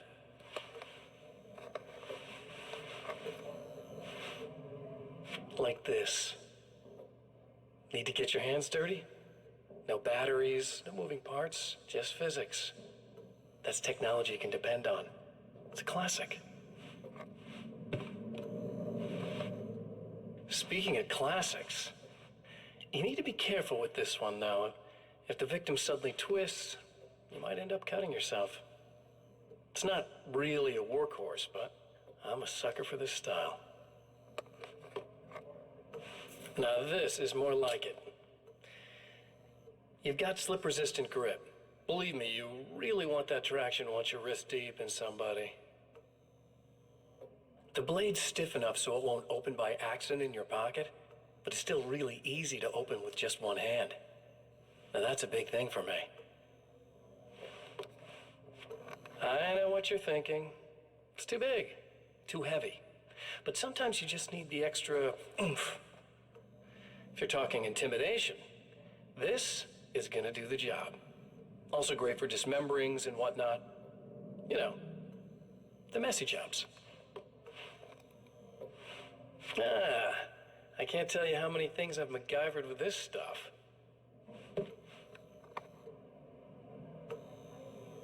Okay, now, guns. Not a big fan. I mean, how are you supposed to really connect with somebody with a bullet? I want you to understand that.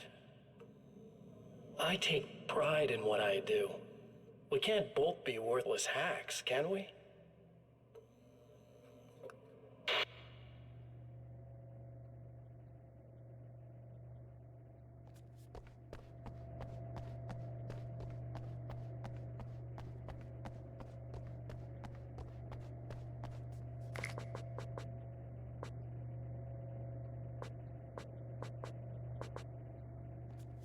You'll have to forgive me, but this feels very strange.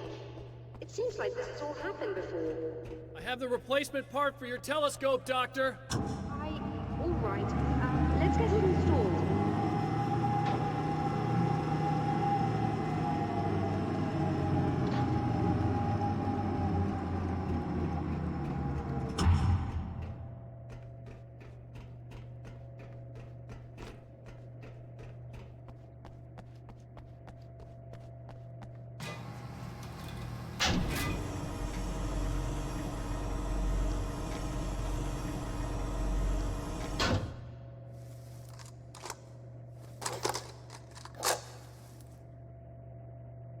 I think we can give this a go, although I have this strange feeling that something will Don't go start wrong. it up yet. There's a problem with the coolant system. Yes, that's right. I remember. All right, let me think. If they're sabotaging it, they'll be at the primary coolant pipe outside. If you can secure it, we should be ready to pick up the signal. That is why you're here, isn't it? Yes, it is. I'll take care of it. Before you go, if you have the time, I'd appreciate if you came up here and explained a few things. All of this is very strange to me.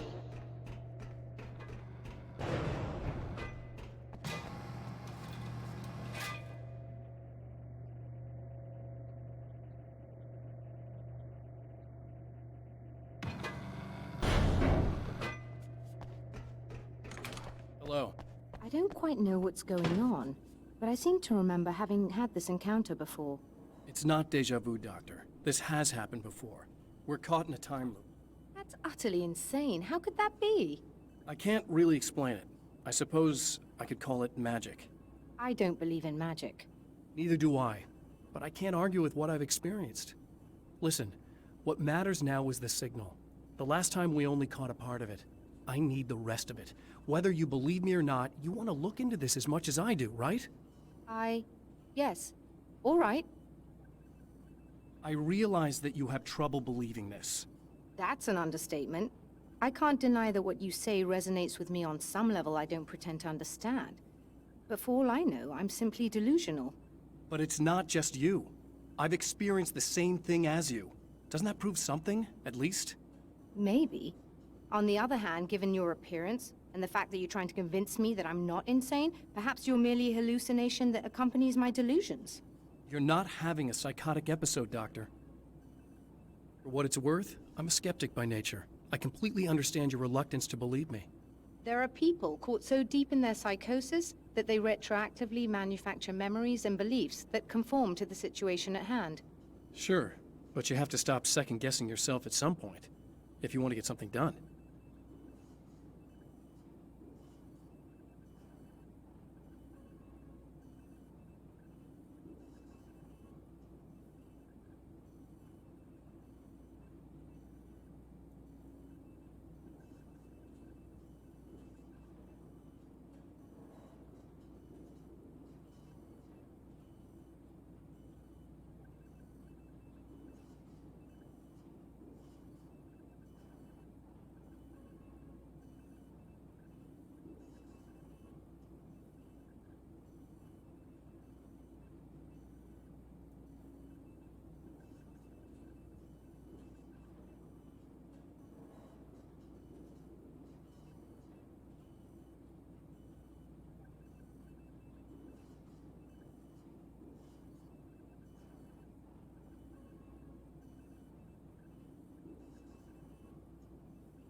The Taken may well be the tool the darkness favors over any other. At some point, they used to be human, but whatever humanity they once had is long gone. Now they're just shells covered and filled by darkness. The Taken Mr. throws at me are more grotesque and varied than the ones I first encountered in Bright Falls. But I know how to deal with them. I'd be lying if I said they don't frighten me. But I've survived worse. I can't let them stop me.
After my disappearance, they thought I was dead. I might as well have been. I know it's been 2 years. I know Alice has moved on. I've tried to find a way back to her, back to my life, but escaping the dark place is almost impossible. Time does strange things here, but dreams and radio signals can pierce the veil between the worlds. I catch glimpses and echoes of the world. Sometimes I send messages out. I can only pray that they hear them.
These beings hate the light, Can you hear me? am I correct? I think we're good to You go. should be able to turn on the lights and secure the area that way.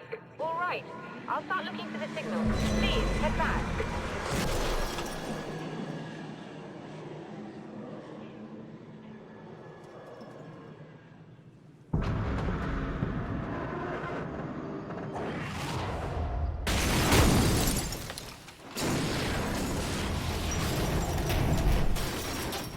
I guess they didn't like that.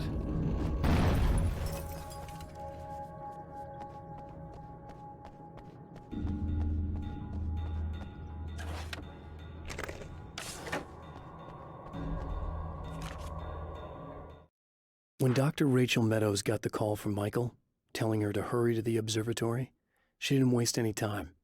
It had been a nice party. She'd had a good time, but her social life would always play second fiddle to the mysteries of space. Michael never showed up, of course. He pulled over at the wrong rest stop. She never even thought about him at the time. The phenomenon in the sky above her was too fascinating.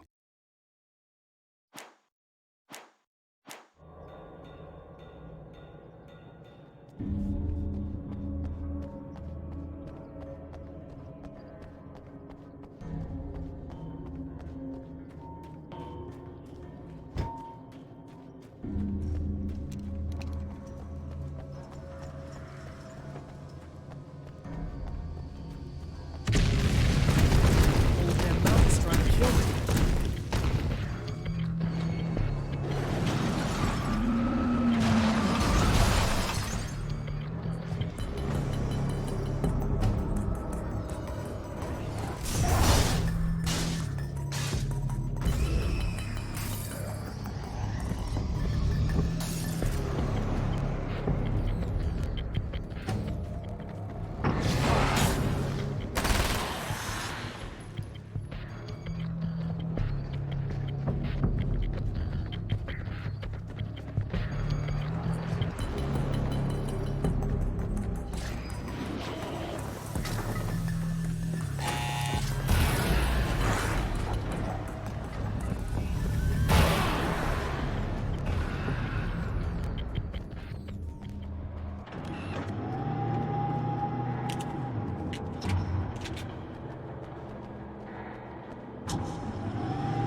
find the signal?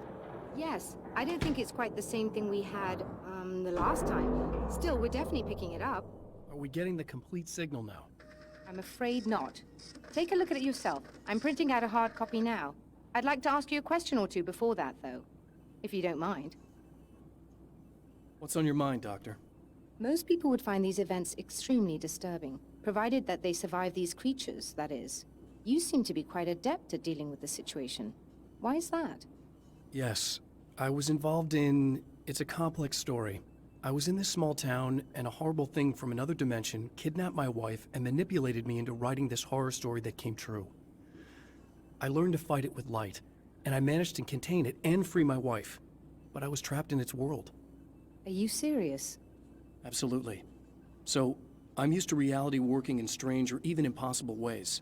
And I fought these things, not exactly like this, but close enough for a good while now. Of course, I have certain advantages. Was there anything else? What did you mean when you said you have advantages? At the risk of sounding like a lunatic, reality is much more fluid than people think. It can be influenced. I didn't take you for a mystic. I'm not. I'm a writer. And under certain conditions, I can, for lack of a better word, rewrite reality. Change things. That's absurd. But it works. Assuming I believe this, why don't you simply, I don't know, write yourself some superpowers? It's not quite that simple. You need to follow certain laws of drama, I suppose. You need to think about consistency and symbolism. Often what you write isn't anywhere near as important as what you imply. There are things out there that will take advantage of your mistakes. You really believe in this? Don't look at me like that. You've experienced some of this yourself. I will gladly admit that something exceedingly strange is going on. But this idea that you're somehow altering reality with your writing is ridiculous. You're essentially saying you're controlling my actions. Leaving aside the rational arguments against this, what gives you the right? Well, it's more like having a destiny. A path you're on. You're not aware of it, but there it is. If somebody changes it, what difference does it make? It's what every writer does. If you write something that affects one of the characters, they don't really know about that. I'm not a character. Are you saying that it's all right to take advantage of someone if they aren't aware of it? Look, all I meant was that if you're genuinely making all your own decisions, and those decisions lead to whatever destiny you have, what practical difference does it make? I suppose that depends on whether our destinies are determined by things like physics and probabilities, or natural reality, which is presumably neutral and impartial, or by some kind of an intelligence.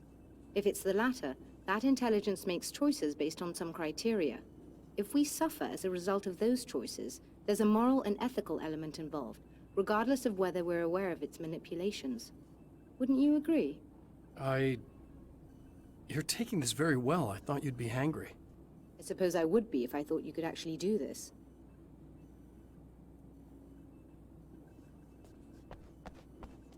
Another printout. Another signal fragment. The message is still not complete, but it's another piece of the weapon he has built against his adversary.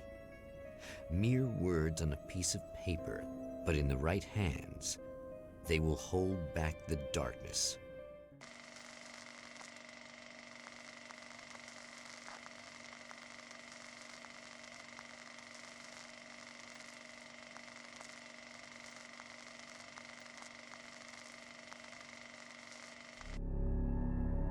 The last time the man came to the drive-in, it did not end well. He hopes to avoid that fate this time. He hopes that what he has brought with him to this place is enough.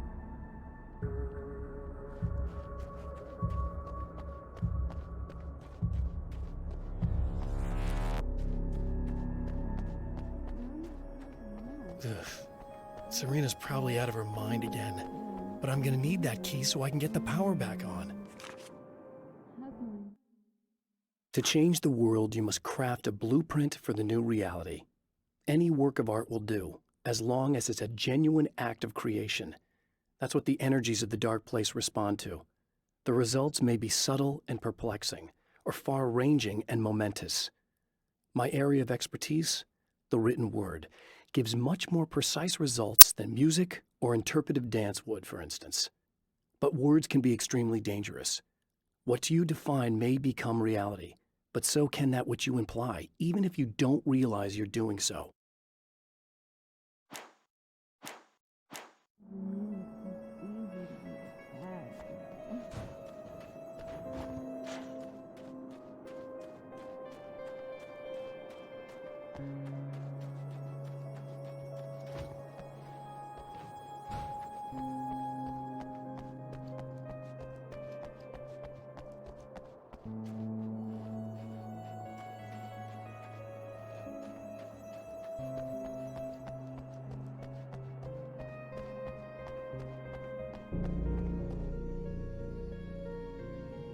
You should sit down or something.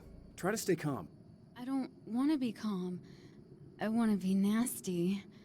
I want to be nasty with you. Yeah. Okay. You could do anything you want. You can use my... Let's not even go there.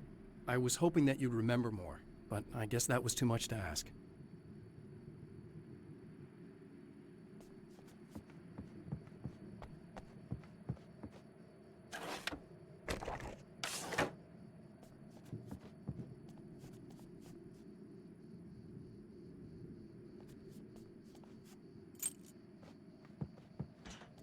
I was about to do the weather, but I see we have a caller.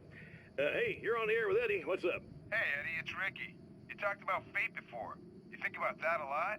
Not a lot, to be honest, but I take it you do. Oh, yeah. Oh, yeah.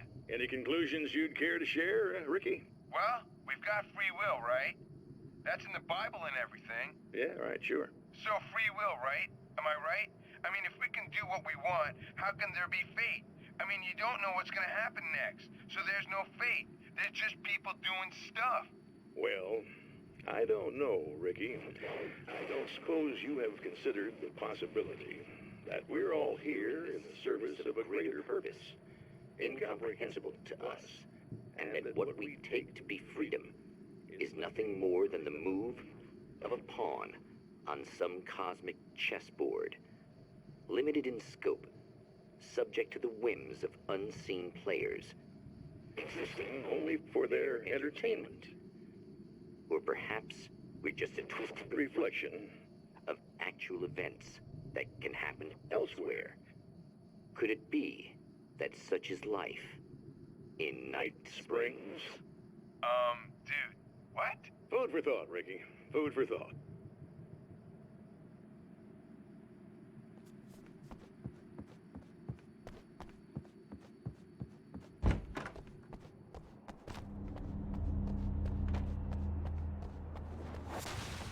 Are you getting it yet, genius?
It's obvious that for all his power, Mr. is an agent of another greater being. The dark place he came from is full of terrible alien intelligences, dark presences, and none of them should be let loose in our world. He serves one of them. He'll open the way for them if I don't stop him. But he'll do more. He'll take over my life. He already has my face. He already uses my name. He'll become Alan Wake in every way imaginable and corrupt everything, unless I can stop him.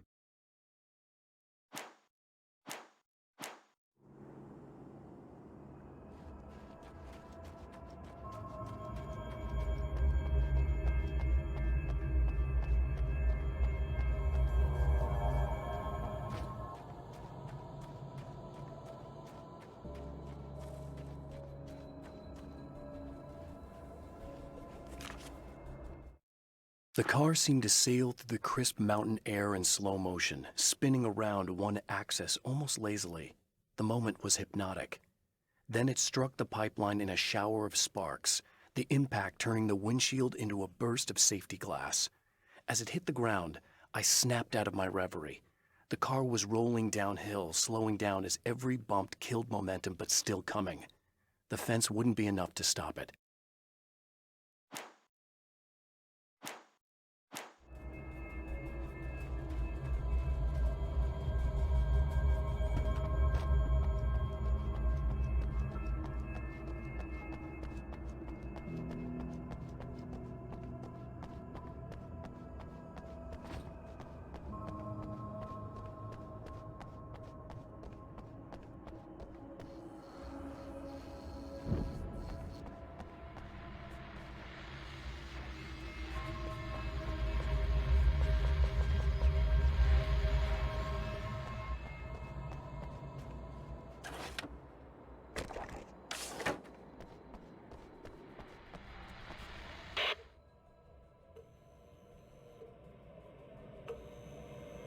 I want to talk about Alice. Just look at her. She's really beautiful, isn't she? Your wife. Well, our wife, really. Just my wife soon. Don't worry. I'm not gonna treat her like the others. She's special. If I wanted her dead, she would be. I've been around for a while now. So talented. You haven't seen her new work, of course. Oh, it takes my breath away. Really, she's that good.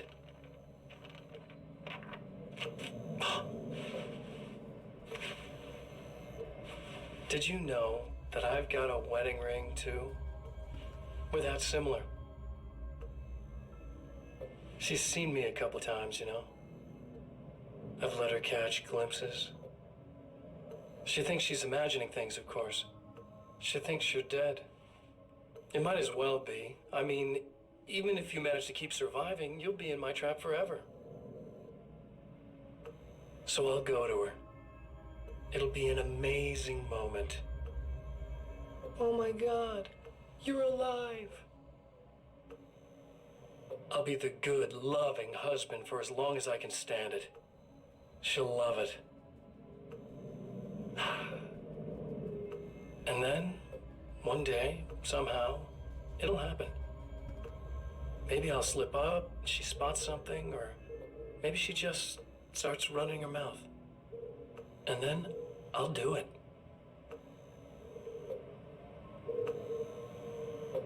It's gonna be sweet.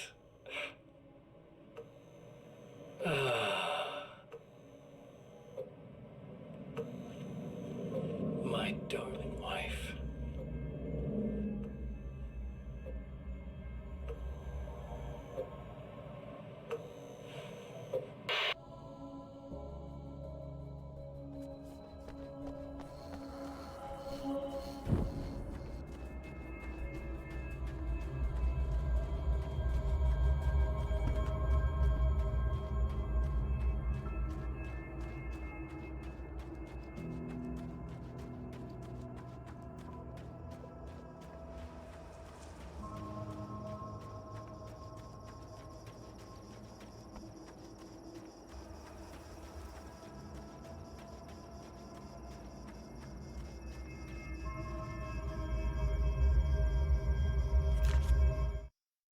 I have created the weapon that can put an end to this, a blueprint to a new reality. All I have to do is survive long enough to use it. My arrival from the dark place will be painful and difficult. These pages may be lost. But one way or another, I'll send the parts I really need to myself. If I make it outside, I have a chance. Mr. is more powerful than I am, but he can't change the rules in the middle of the game. He's not a creator. I am.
The trap Mr. has set for me is as simple as it is impossible. Whenever I reach him, he sends me back to the beginning of the maze. It's a loop in time. I go through it only to end up where I started. There's a brutal genius to it. If I die, it's over for me. If I survive, I end up where I started. Sooner or later, the odds will catch up with me. And in the meantime, he gets to toy with me. But that's why I have a chance. He's caught in this pattern just as much as I am. I know where he'll be, and I'm prepared.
A little hamster in a wheel.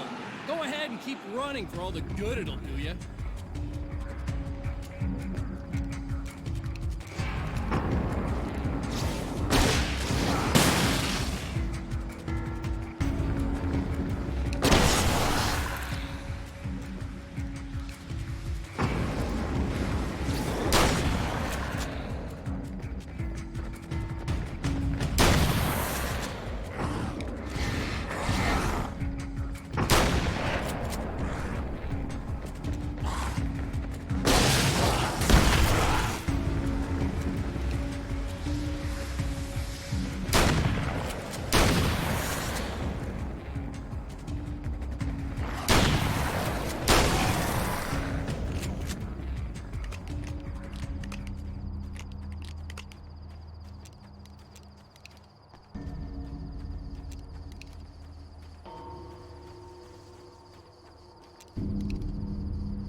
For Serena Valdivia, burning the midnight oil was more of an exception than a rule.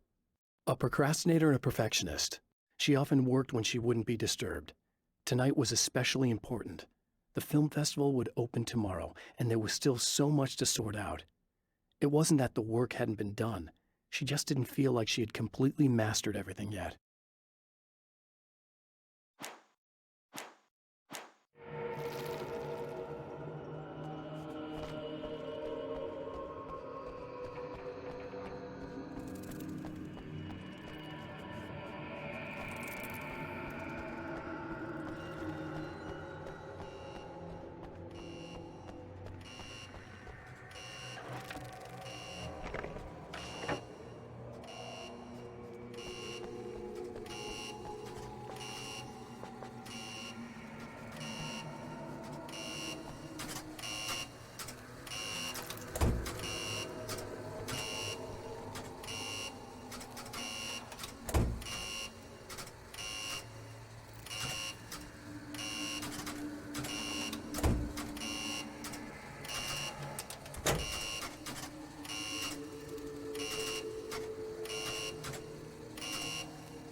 If you die, you lose. If you quit, you lose.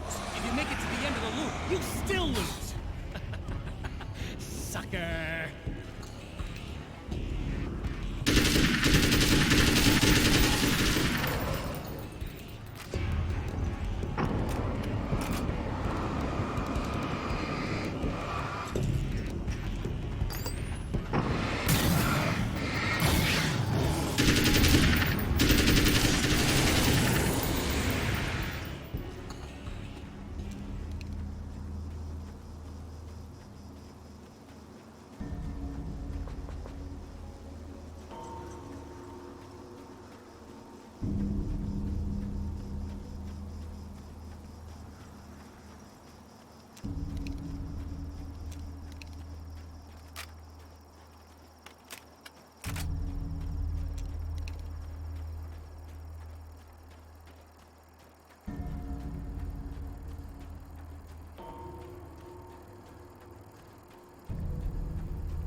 Champion of Light knows that the time itself is about to end.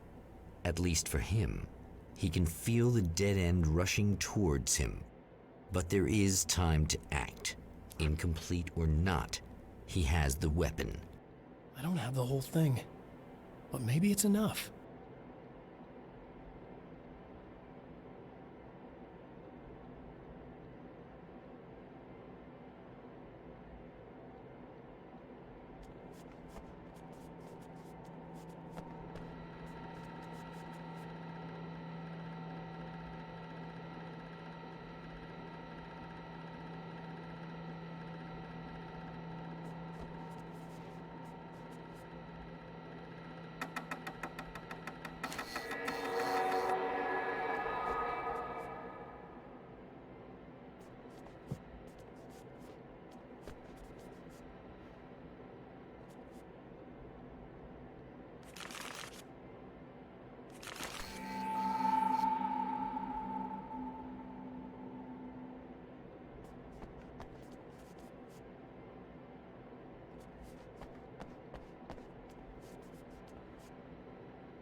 You're trying to be cute, aren't you? What are you up to? It's a waste of time, buddy. You should just lie down and die.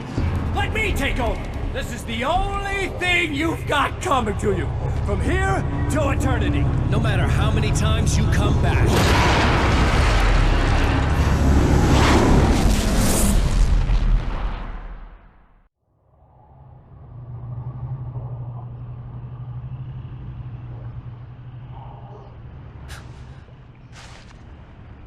Time folds back on itself. Again, his senses scream as the very impossibility of what is happening assaults them. But the Champion of Light endures.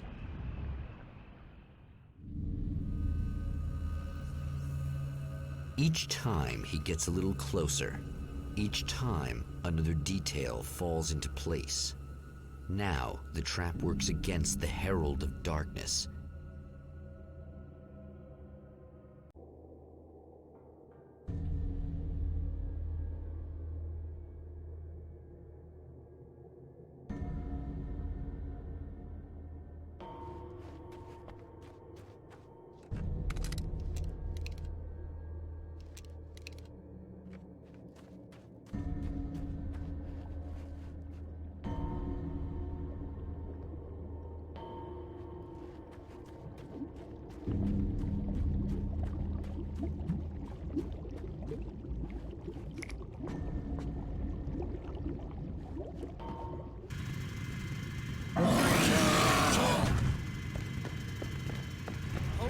Shit!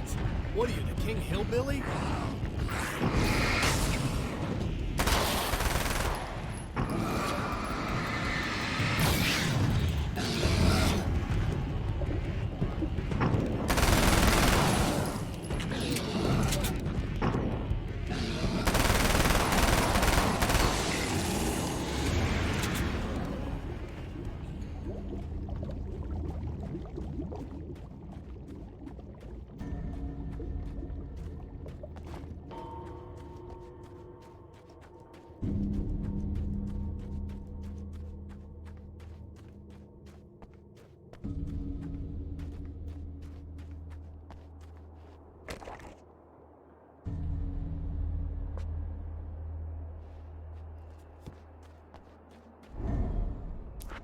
Right on cue, bubbling to the surface from untold depths, the horrors come. The emerging monsters do not expect the warm reception that has already been prepared for them.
Next stop, saving Emma.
Getting the Andersons into the recording studio was a struggle and a half.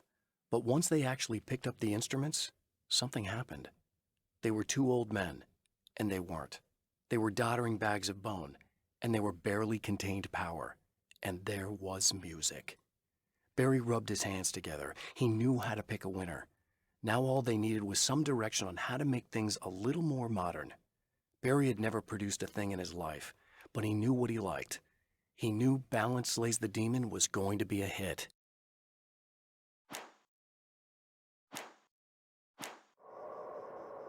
Is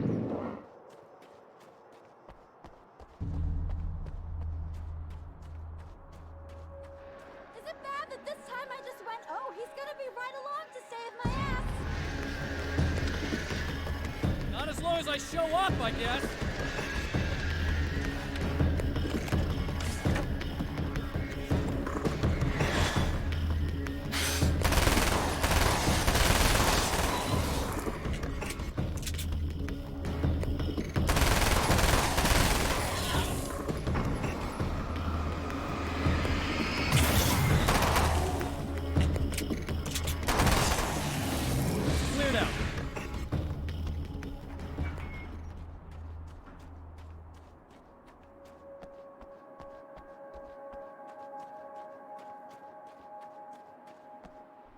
Yeah, thanks for saving me again. I'd hate to die before I'm scheduled to be murdered. I guess I have you to thank for setting everything up at the oil derrick. Yeah, well, I figured that if we were going to go over this again, we might as well try to be smart about it, huh? I appreciate it. You took a big chance doing that. You okay? What do you think? I've died twice. I remember everything pretty clearly now. You said I was gonna be okay. I don't know what happened. It's not your fault. I think one of those, what did you call them? The takers? I think they did something to the power and they got me that way. I'm sorry. But I got the keys from the dead guy in that room. And I'm not handing them over until you do something about this. I'm sick of getting killed. Fair enough. You seem calmer now. I tried freaking out. It didn't do much good for me. I guess you get used to the craziest stuff. Good for you. Plus, I figured I'd take the edge off, you know? Mm-hmm. Those herbal supplements are pretty good, huh? Oh, yeah. I wanted to try to explain things to you now since you're calmer, but maybe this isn't the best time after all. Oh, shit, yeah. Better not get all metaphysical on me now. Seriously, I'm like 2 sentences away from thinking how we could all be like atoms on God's skin or something. Or figments of somebody's imagination? Wow. I'm just gonna try to chill out and not think about that or getting murdered or anything, if you're cool with that. Gotcha.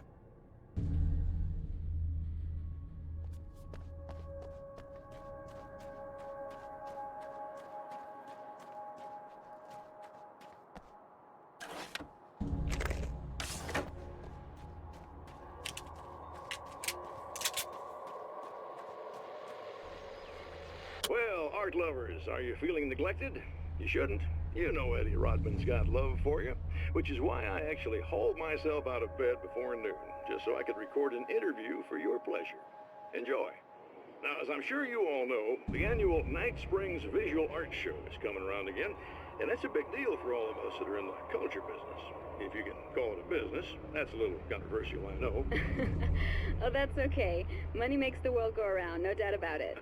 And that's one of my guests here in the studio, Serena Valdivia. She is a curator at the Night Springs Gallery of Visual Arts, and she's in charge of the NSVA Film Festival, held this year at the old Night Springs Drive-In Theater.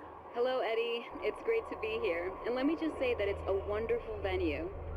Absolutely. And with her is one of the filmmakers, somebody who's actually primarily known as a renowned photographer, Alice Wake. Hello. Alice, I've seen a lot of your work over the years. It's very impressive. My wife's a big fan, actually. Oh, thank you. You've gained quite a bit of fame as a photographer, but that's not why you're here, right? You actually have a film. That's a little surprising. For me, too. I really wouldn't be here at all if it weren't for Serena. You two are friends, I take it? Yeah, we move in the same circles. So, about a year ago, I heard about all this footage she'd shot, and I got to see some of it, and then I started pestering her about actually putting it out there, because it was really good. I didn't really want to show it. It felt too personal. Well, yes, I can understand that. It features your husband, and he's, well... He's dead. I thought he was missing. It's been 2 years. This sounds awful, but yes, I believe he's dead. Otherwise he would have, well, you know. Yeah, I understand. Well, hold that thought, and we'll be right back.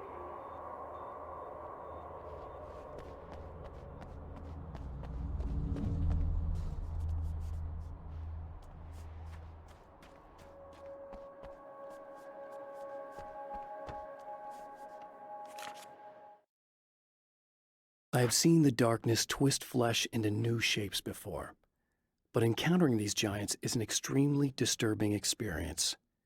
It's as if the genre has been switched on me. There's something out of Pulp Fiction. Twice as tall as normal men and stronger than forklifts, their lumbering gait and slow-witted demeanor brings to mind some kind of mean-spirited caricature of a feeble-minded hillbilly.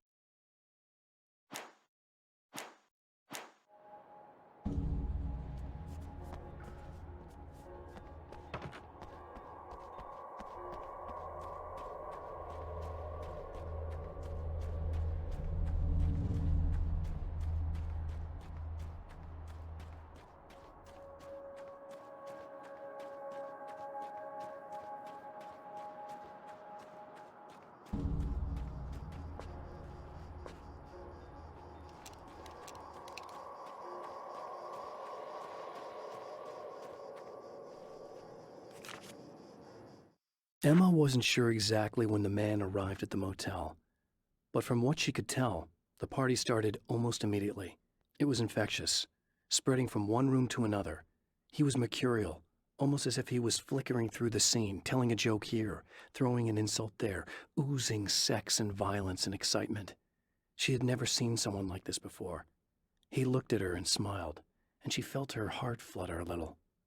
She knew he was the kind of man mothers warn their daughters about, but she told herself it didn't matter.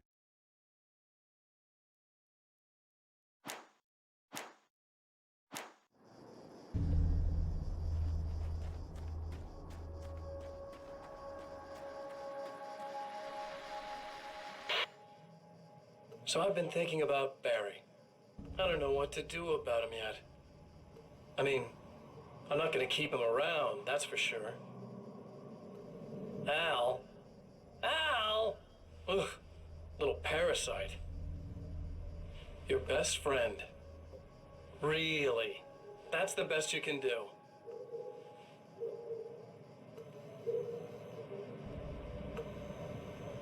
I actually kinda like the guy.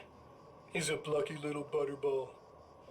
He plays the clown, that's a hard road to take. But I don't need him sticking his fat face in my business. Did you know he's been hanging out with the sheriff from that shitty little town? They keep in touch. Barry's about the only guy who insists that you're not dead. How about that?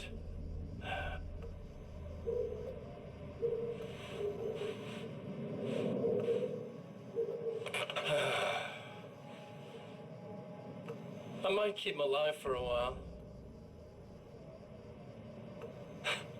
Just to see him go to pieces when I fire his ass. Yeah. Yeah.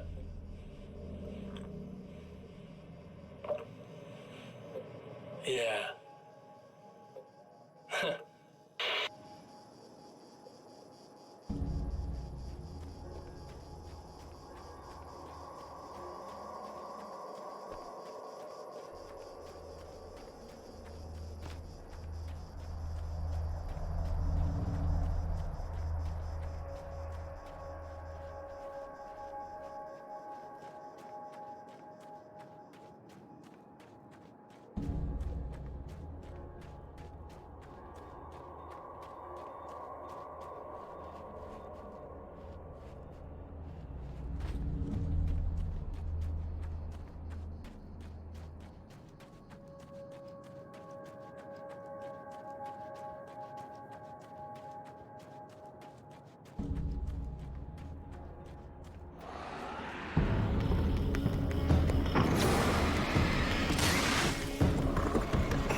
With all the herbs, crystals, and the rest of her New Age paraphernalia, Emma Sloan had been called a hippie and a freak and worse. It was that small-town mentality. She was a female mechanic, and even in 2011, there were always going to be backward shit-kickers who thought that was a hoot. She didn't mind. She could deal. She could take any engine apart, even the new ones with all the computers in them. Turned out that these boys were awful polite while waiting for her to put them back together.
Okay. I really don't think they can get to the power now. Thank you. That's a relief. Here's the keys that you needed. Thank you. Hey, I have to tell you, at the diner, I went there with him. The guy who looks like you, okay? I know I said that I didn't. Yeah, I figured. Want to talk about what happened at the diner? There was this guy from the observatory, and he just attacked the poor dude, smashed his face into the tabletop a bunch of times. It was horrible. I didn't know that he was gonna do that. I swear. And I just ran. I just left him there. I didn't even try to help. There was nothing you could have done. It's not your fault. Well, he's dead in that motel room now, so excuse me if I feel pretty shitty about it anyway. You shouldn't blame yourself. I just didn't want to get involved. I have this tendency to just drop everything and run. I don't think I'm a bad person, but I I didn't even call the cops. I'm such a coward. If you'd called the cops, we'd have dead cops. He's not human. Do you understand? It's not your fault. But I could have tried to stop him. Believe me, if you had, you'd be dead. You seem to be doing a little better now. Yeah, I guess it just got easier once I got this thing off my chest. I just feel so guilty about it, especially because I didn't pick up on any of the warning signs. I just really liked hanging out with him, you know? He was smart and charming and funny and hot. The way you could be, I guess. I guess. What's the deal with this guy anyway? He looks like you, he uses your name. Why does he do this stuff? I'm not sure myself. Maybe he's just evil or my dark half. He does a lot of the stuff I'm trying really hard to get away from. Things that just messed up my life. I guess all those murders don't help either. Yeah, I could do without the murders and the end of the world. Listen, I need to get going. Yeah, go. I think I'm good now. I hope. Good luck. If it all goes well, maybe this is the last time we meet like this. God, wouldn't that be great? Just keep those lights on, okay?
The Anderson brothers should probably have been in a facility somewhere, despite their tendency to escape from such places. It could be argued that they had no business being on tour, considering their condition. Their lives mostly revolved around the laundry list of ailments and their endless quest for liquor. But Barry Wheeler managed them now. And whatever else they might say about Barry, he knew how to make things happen. And honestly, it wasn't like the Andersons were the most difficult clients he ever had.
Some of the Taken aren't protected by the darkness like their comrades. Instead, their aversion to light is so extreme that they literally split into two when they encounter strong light. It leaves the two halves weaker, but of course, there's strength in numbers. It's a disturbing development. The dark presence I faced 2 years ago was powerful, but it didn't have much in the way of imagination. Clearly, the same cannot be said of Mr.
The fate of countless individuals hangs in the balance, threatened by the machinations of the Herald of Darkness. And yet, for a moment, the Champion of Light breathes a little easier. He has saved one life. For this moment, it is enough. And soon, perhaps, he can put an end to this.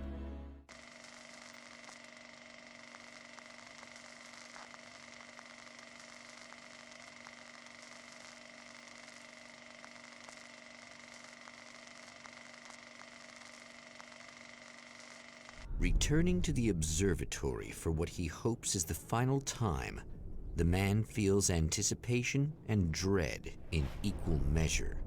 Soon, he knows, he will have what he needs.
Hello, I was expecting you.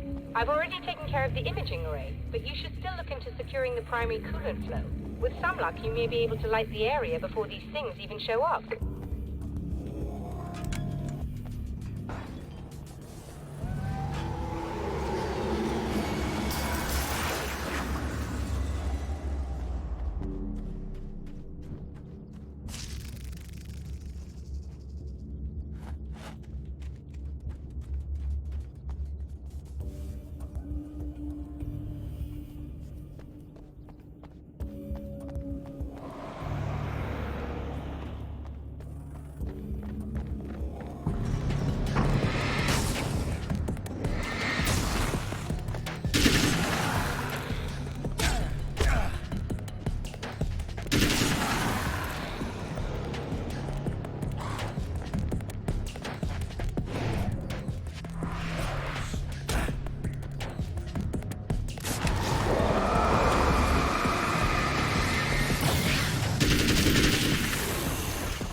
Very good. I believe we're ready to look into the sky.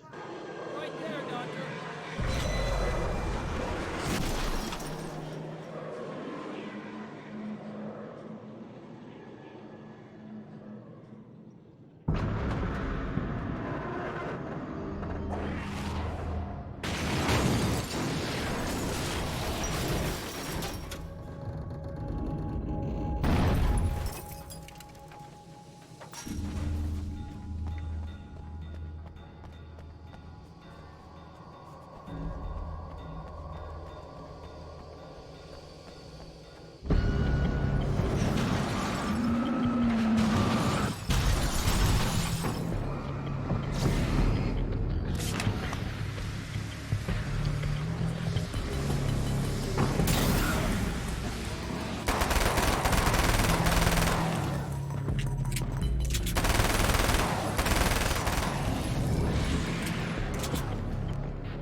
This act of creation is exhilarating and frightening. Subtext and symbols loom eager to take effect. Causality and consequence become domino chains that stretch into infinity. The more fundamental the change, the more unpredictable the variables become. Reality is too complex to control completely. Ordinary questions become meaningless. Who created who? What is really real? Everything is as real as everything else. You learn to let go of the things you can't control and go with the flow, or go insane.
This is what you look like.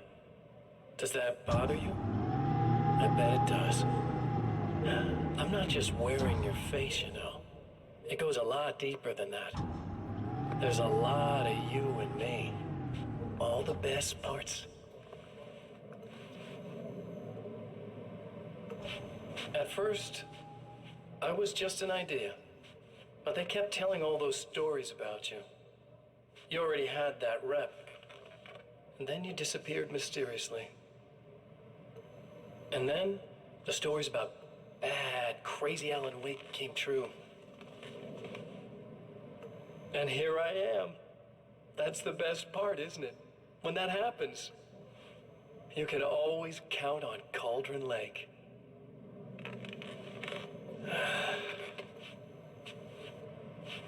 I'm just as real as you are. And I'm the improved version. No fears, no doubt, no weaknesses, no self-deception here. I don't let anything drag me down.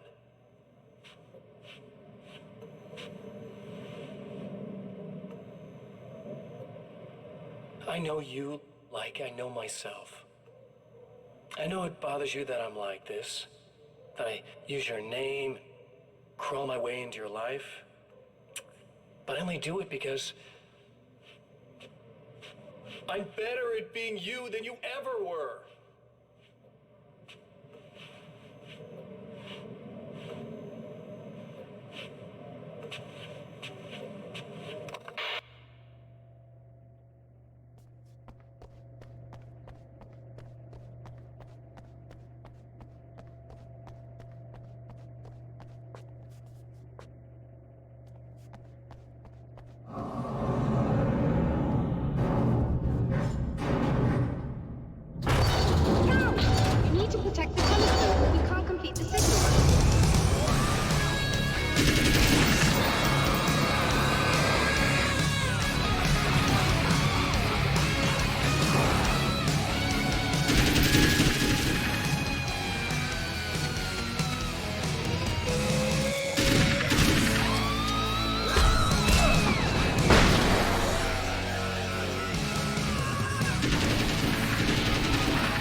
Just rude. Are you all right? I'll live. I'm glad. I'll send the lift down to you. I remember our previous encounters very clearly now. But technically, if this really is a loop in time, we've never met before. I don't know why our awareness persists, but it's bloody fascinating.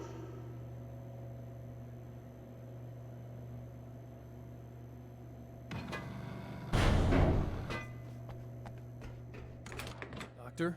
You know, I know physicists who would give 15 years of their lives for a chance to experience something like this. I'd imagine that being stalked by horrible axe murderers would curb their enthusiasm a little. Clearly you've never met hardcore physicists. I'm glad you're in such good spirits, but... The signal! Yes, it's completed. Finally. If all goes well, this should be the last time we go through the loop. You know, I just realized that I don't have any memory of what happens after you leave. What does that mean? I don't think it means anything. If everything goes well, you just keep going. I don't show up here like this again, no more bad guys. Things go back to normal. Let's hope you're right. I'd love the opportunity to look into this in more detail. Looks like you've accepted the situation. I'm a pragmatist. If this is a delusion, at least my first psychotic episode is anything but boring. Really, Mr. Wake, at the end of the day, I'm a scientist. I love mysteries. I love not knowing. Whatever else this might be, it's absolutely fascinating. I wonder how far this reaches. Is everybody in the world experiencing this? Who knows? I think reality's probably pretty fragile right now. Doctor, I can see you're very enthusiastic about this. I'd appreciate a bit of discretion. Are you suggesting that we should suppress this? No. You can do what you like, but I want you to leave me out of it. But surely, with the things you know, the things you've experienced, you can replicate any of these results. We could— Let me be blunt. If you drag me into this, I'll deny everything. I'll lie like my life depended on it. And writers are damn good liars. Word of advice. This is things man was not meant to know territory. You get into this, chances are you'll open up a door into a world of hurt. Believe me, I know. I see. In a strange way, he feels at ease. He is armed with his own words, and when the time comes, they will be enough or they will not. For now, he's content to let the currents take him toward the final confrontation.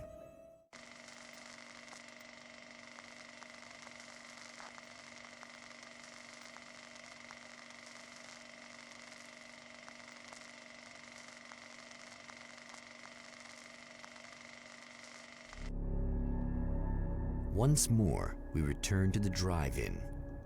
If he's aware of the absurdity of arming oneself with a few sentences and standing against a power that can pierce time itself, he doesn't show it. The man has his share of weaknesses, perhaps more, but cowardice is not among them.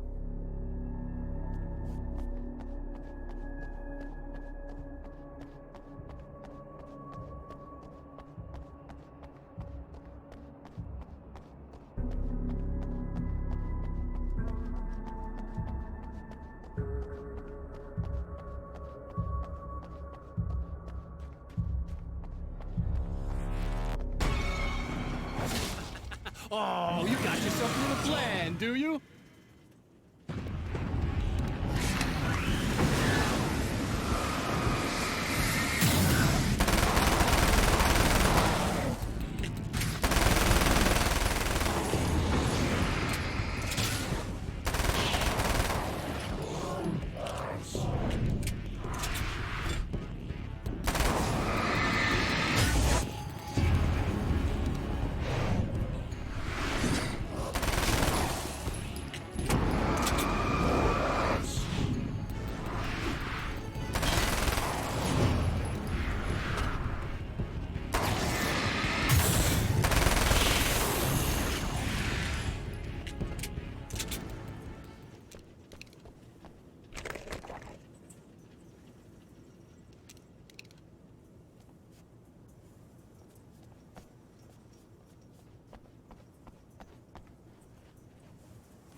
The dark place is utterly hostile to human life.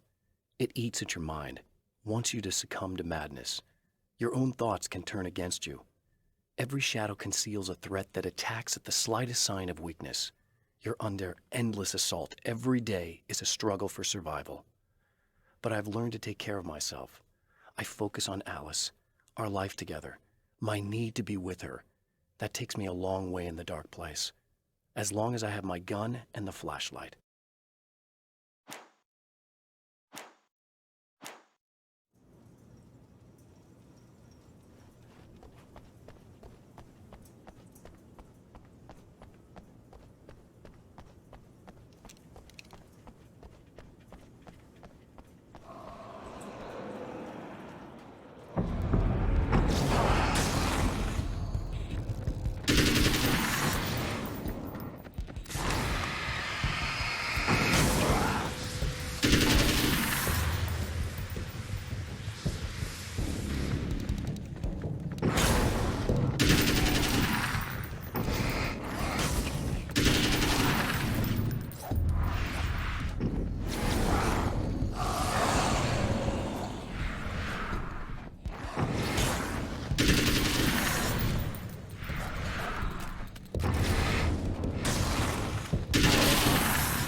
never getting out of this, Wake. Never! Don't worry. I'll take care of your wife and your life.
Think you're doing, but I'll send you right back to the beginning.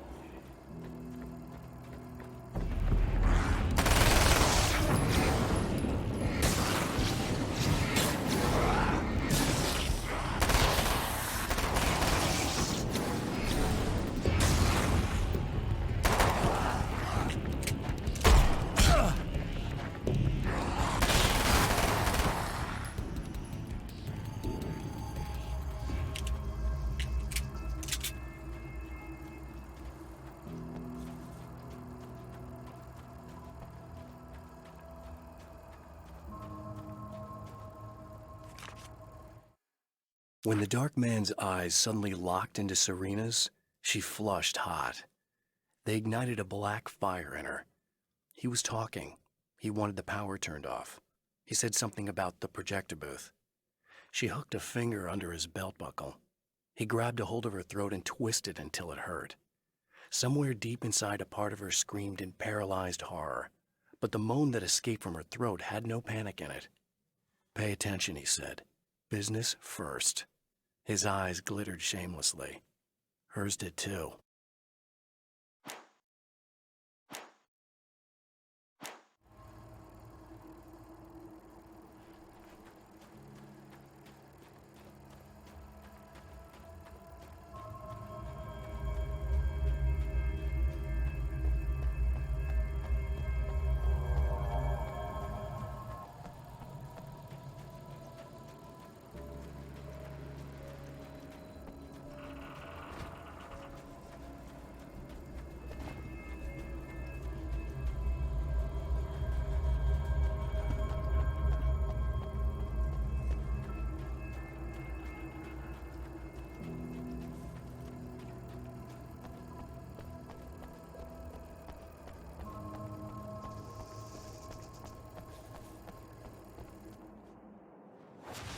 What? You think whatever it is you're gonna do is gonna make a difference? This'll end up just like before!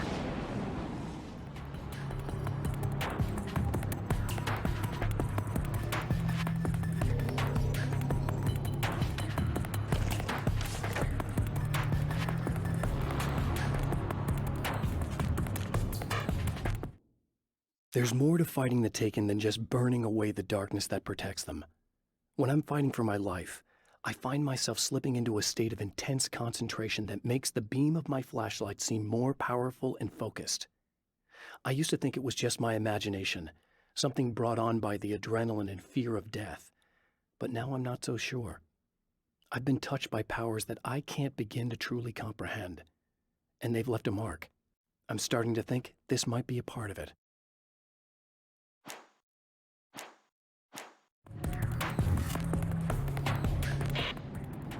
I've been around for a while now, you know?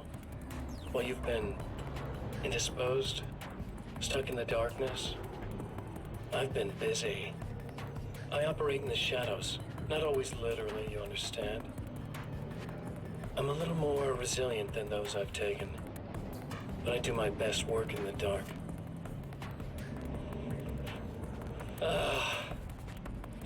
And there's so much darkness out there that goes deep.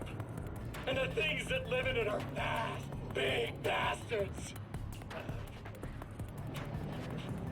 They don't mind getting a little bit of elbow room.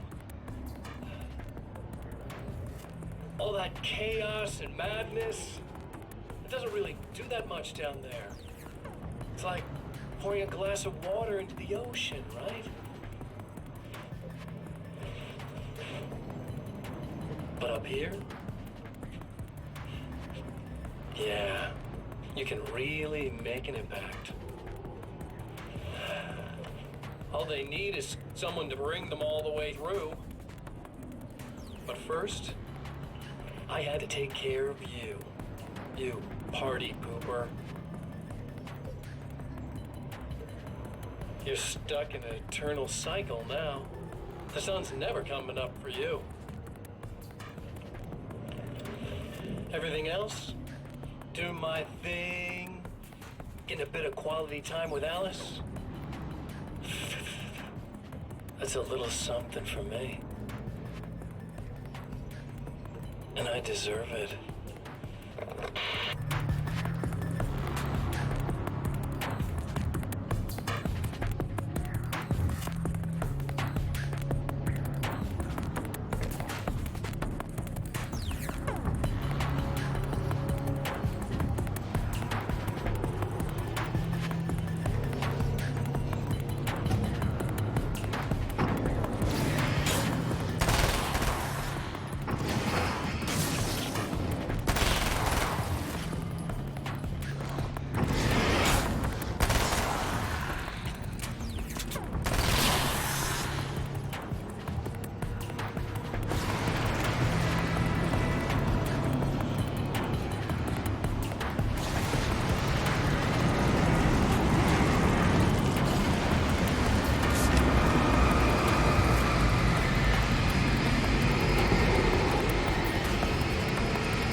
I'm hoping I can put an end to this now.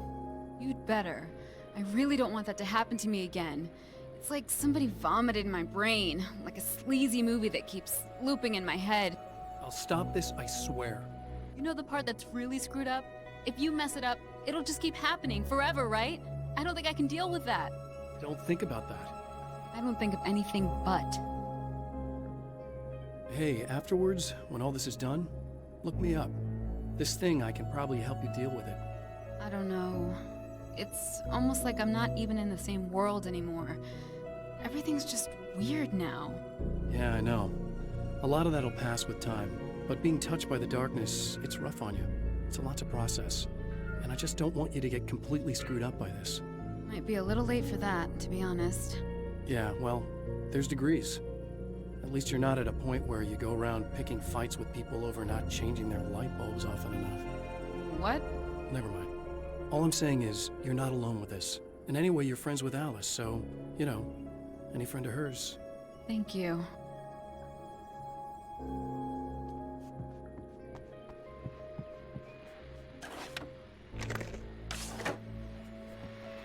Hello, folks, and welcome to the third part of our pre-recorded interview with Serena Valdivia and renowned photographer Alice Wink.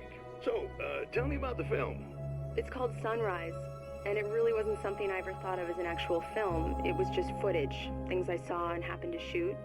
It's not a medium I'm very much at home with. You shouldn't put yourself down. You've got a great eye. Maybe, but experience is another thing. Because you're primarily a still photographer. Yes, exactly. So I'm really used to thinking of the world in terms of snapshots. I frame something and try to pick the right moment, and then reveal that moment to people. Moving images are a different story. I'm still learning a lot about it, to be honest.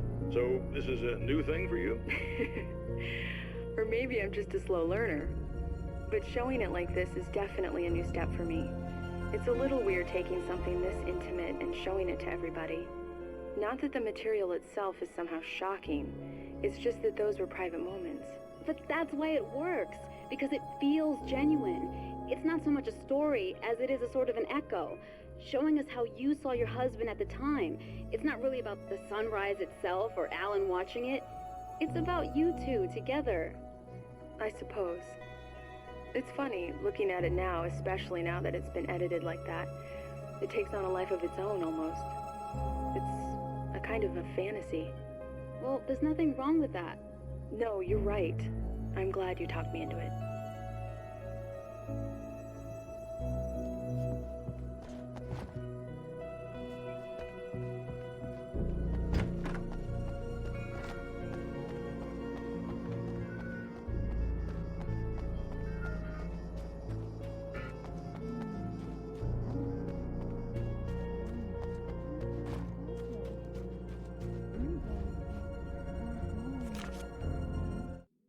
The clothes I wear now I shaped from dreams and memories. It's an old outfit, originally from the 90s. The last time I wore it was when I was still writing and Alice and I took a vacation in the desert before our troubles began. The night before, we'd been at a party, and I had dressed to the nines. On that lazy day, I put on these old clothes, worn and comfortable. Alice made a joke about grunge. I felt a little embarrassed, but I stuck with them. We were very happy. I'm sheathed in good memories to remind myself of what is at stake.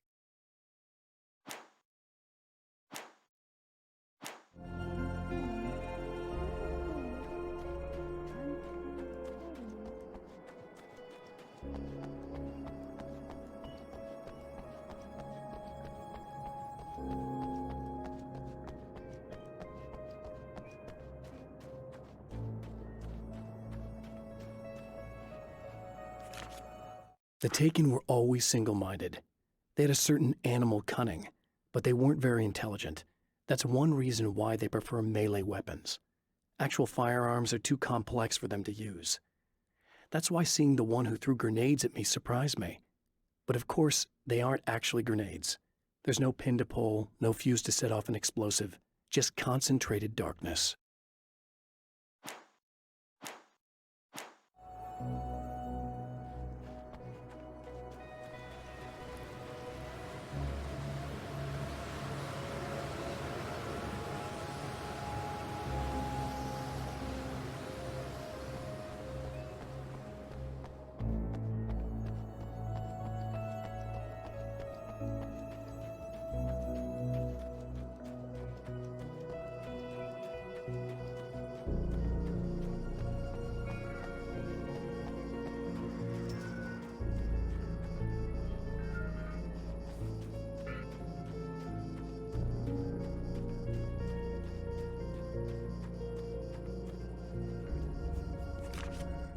I held the film canister in my hands. I saw her name written across it in big letters, followed by the title. It was a time capsule, moments snatched from times gone by, from a past that I hoped could also be our future. It was my salvation, our chance to be together. A tin can with a bit of magic in it that she didn't even know about. Something I could put to good use. There were only moments left before I had to face him.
I have changed.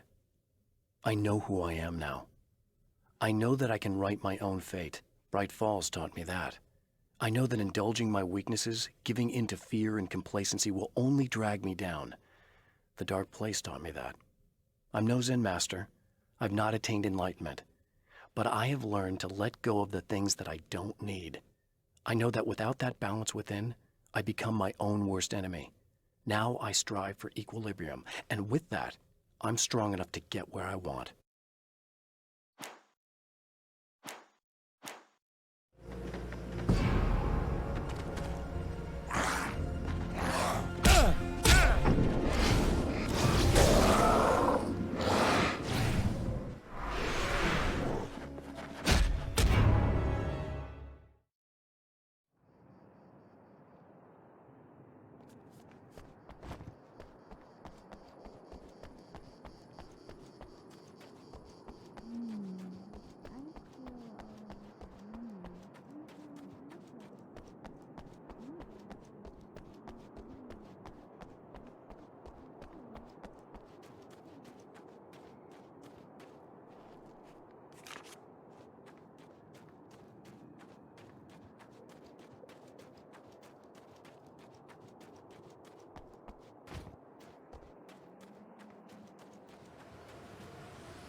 Again, the champion of light enters the final trap.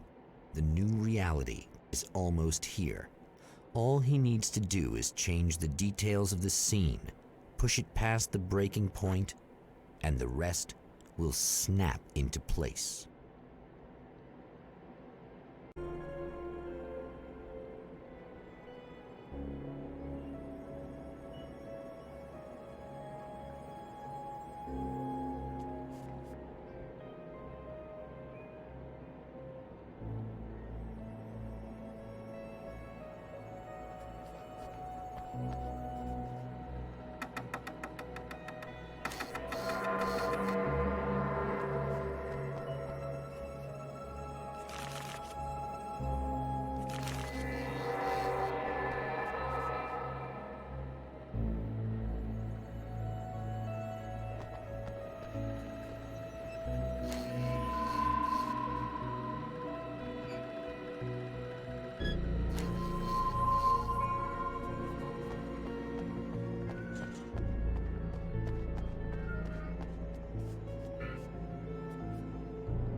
Oh, come on, buddy.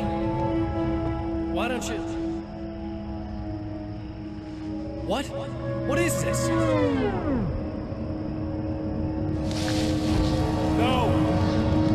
No!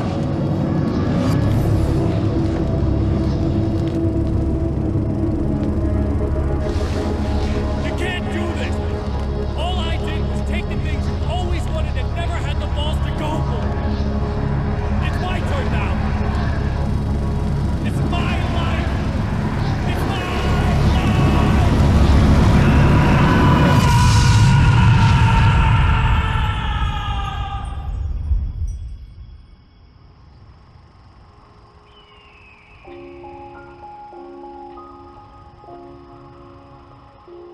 Alan? Is it really you? It's really me.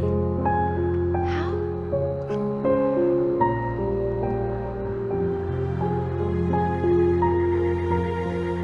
love you. I love you.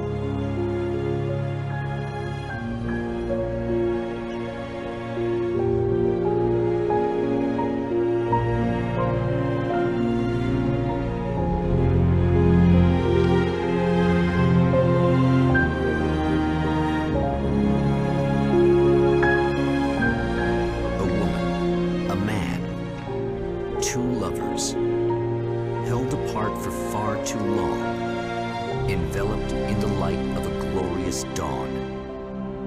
They both feel it. He's home at last. Are these actual events, or merely a dream? A memory, or a glimpse of what is to come? One thing is certain. This scene takes place in another time and another place, far, far away from Night Springs.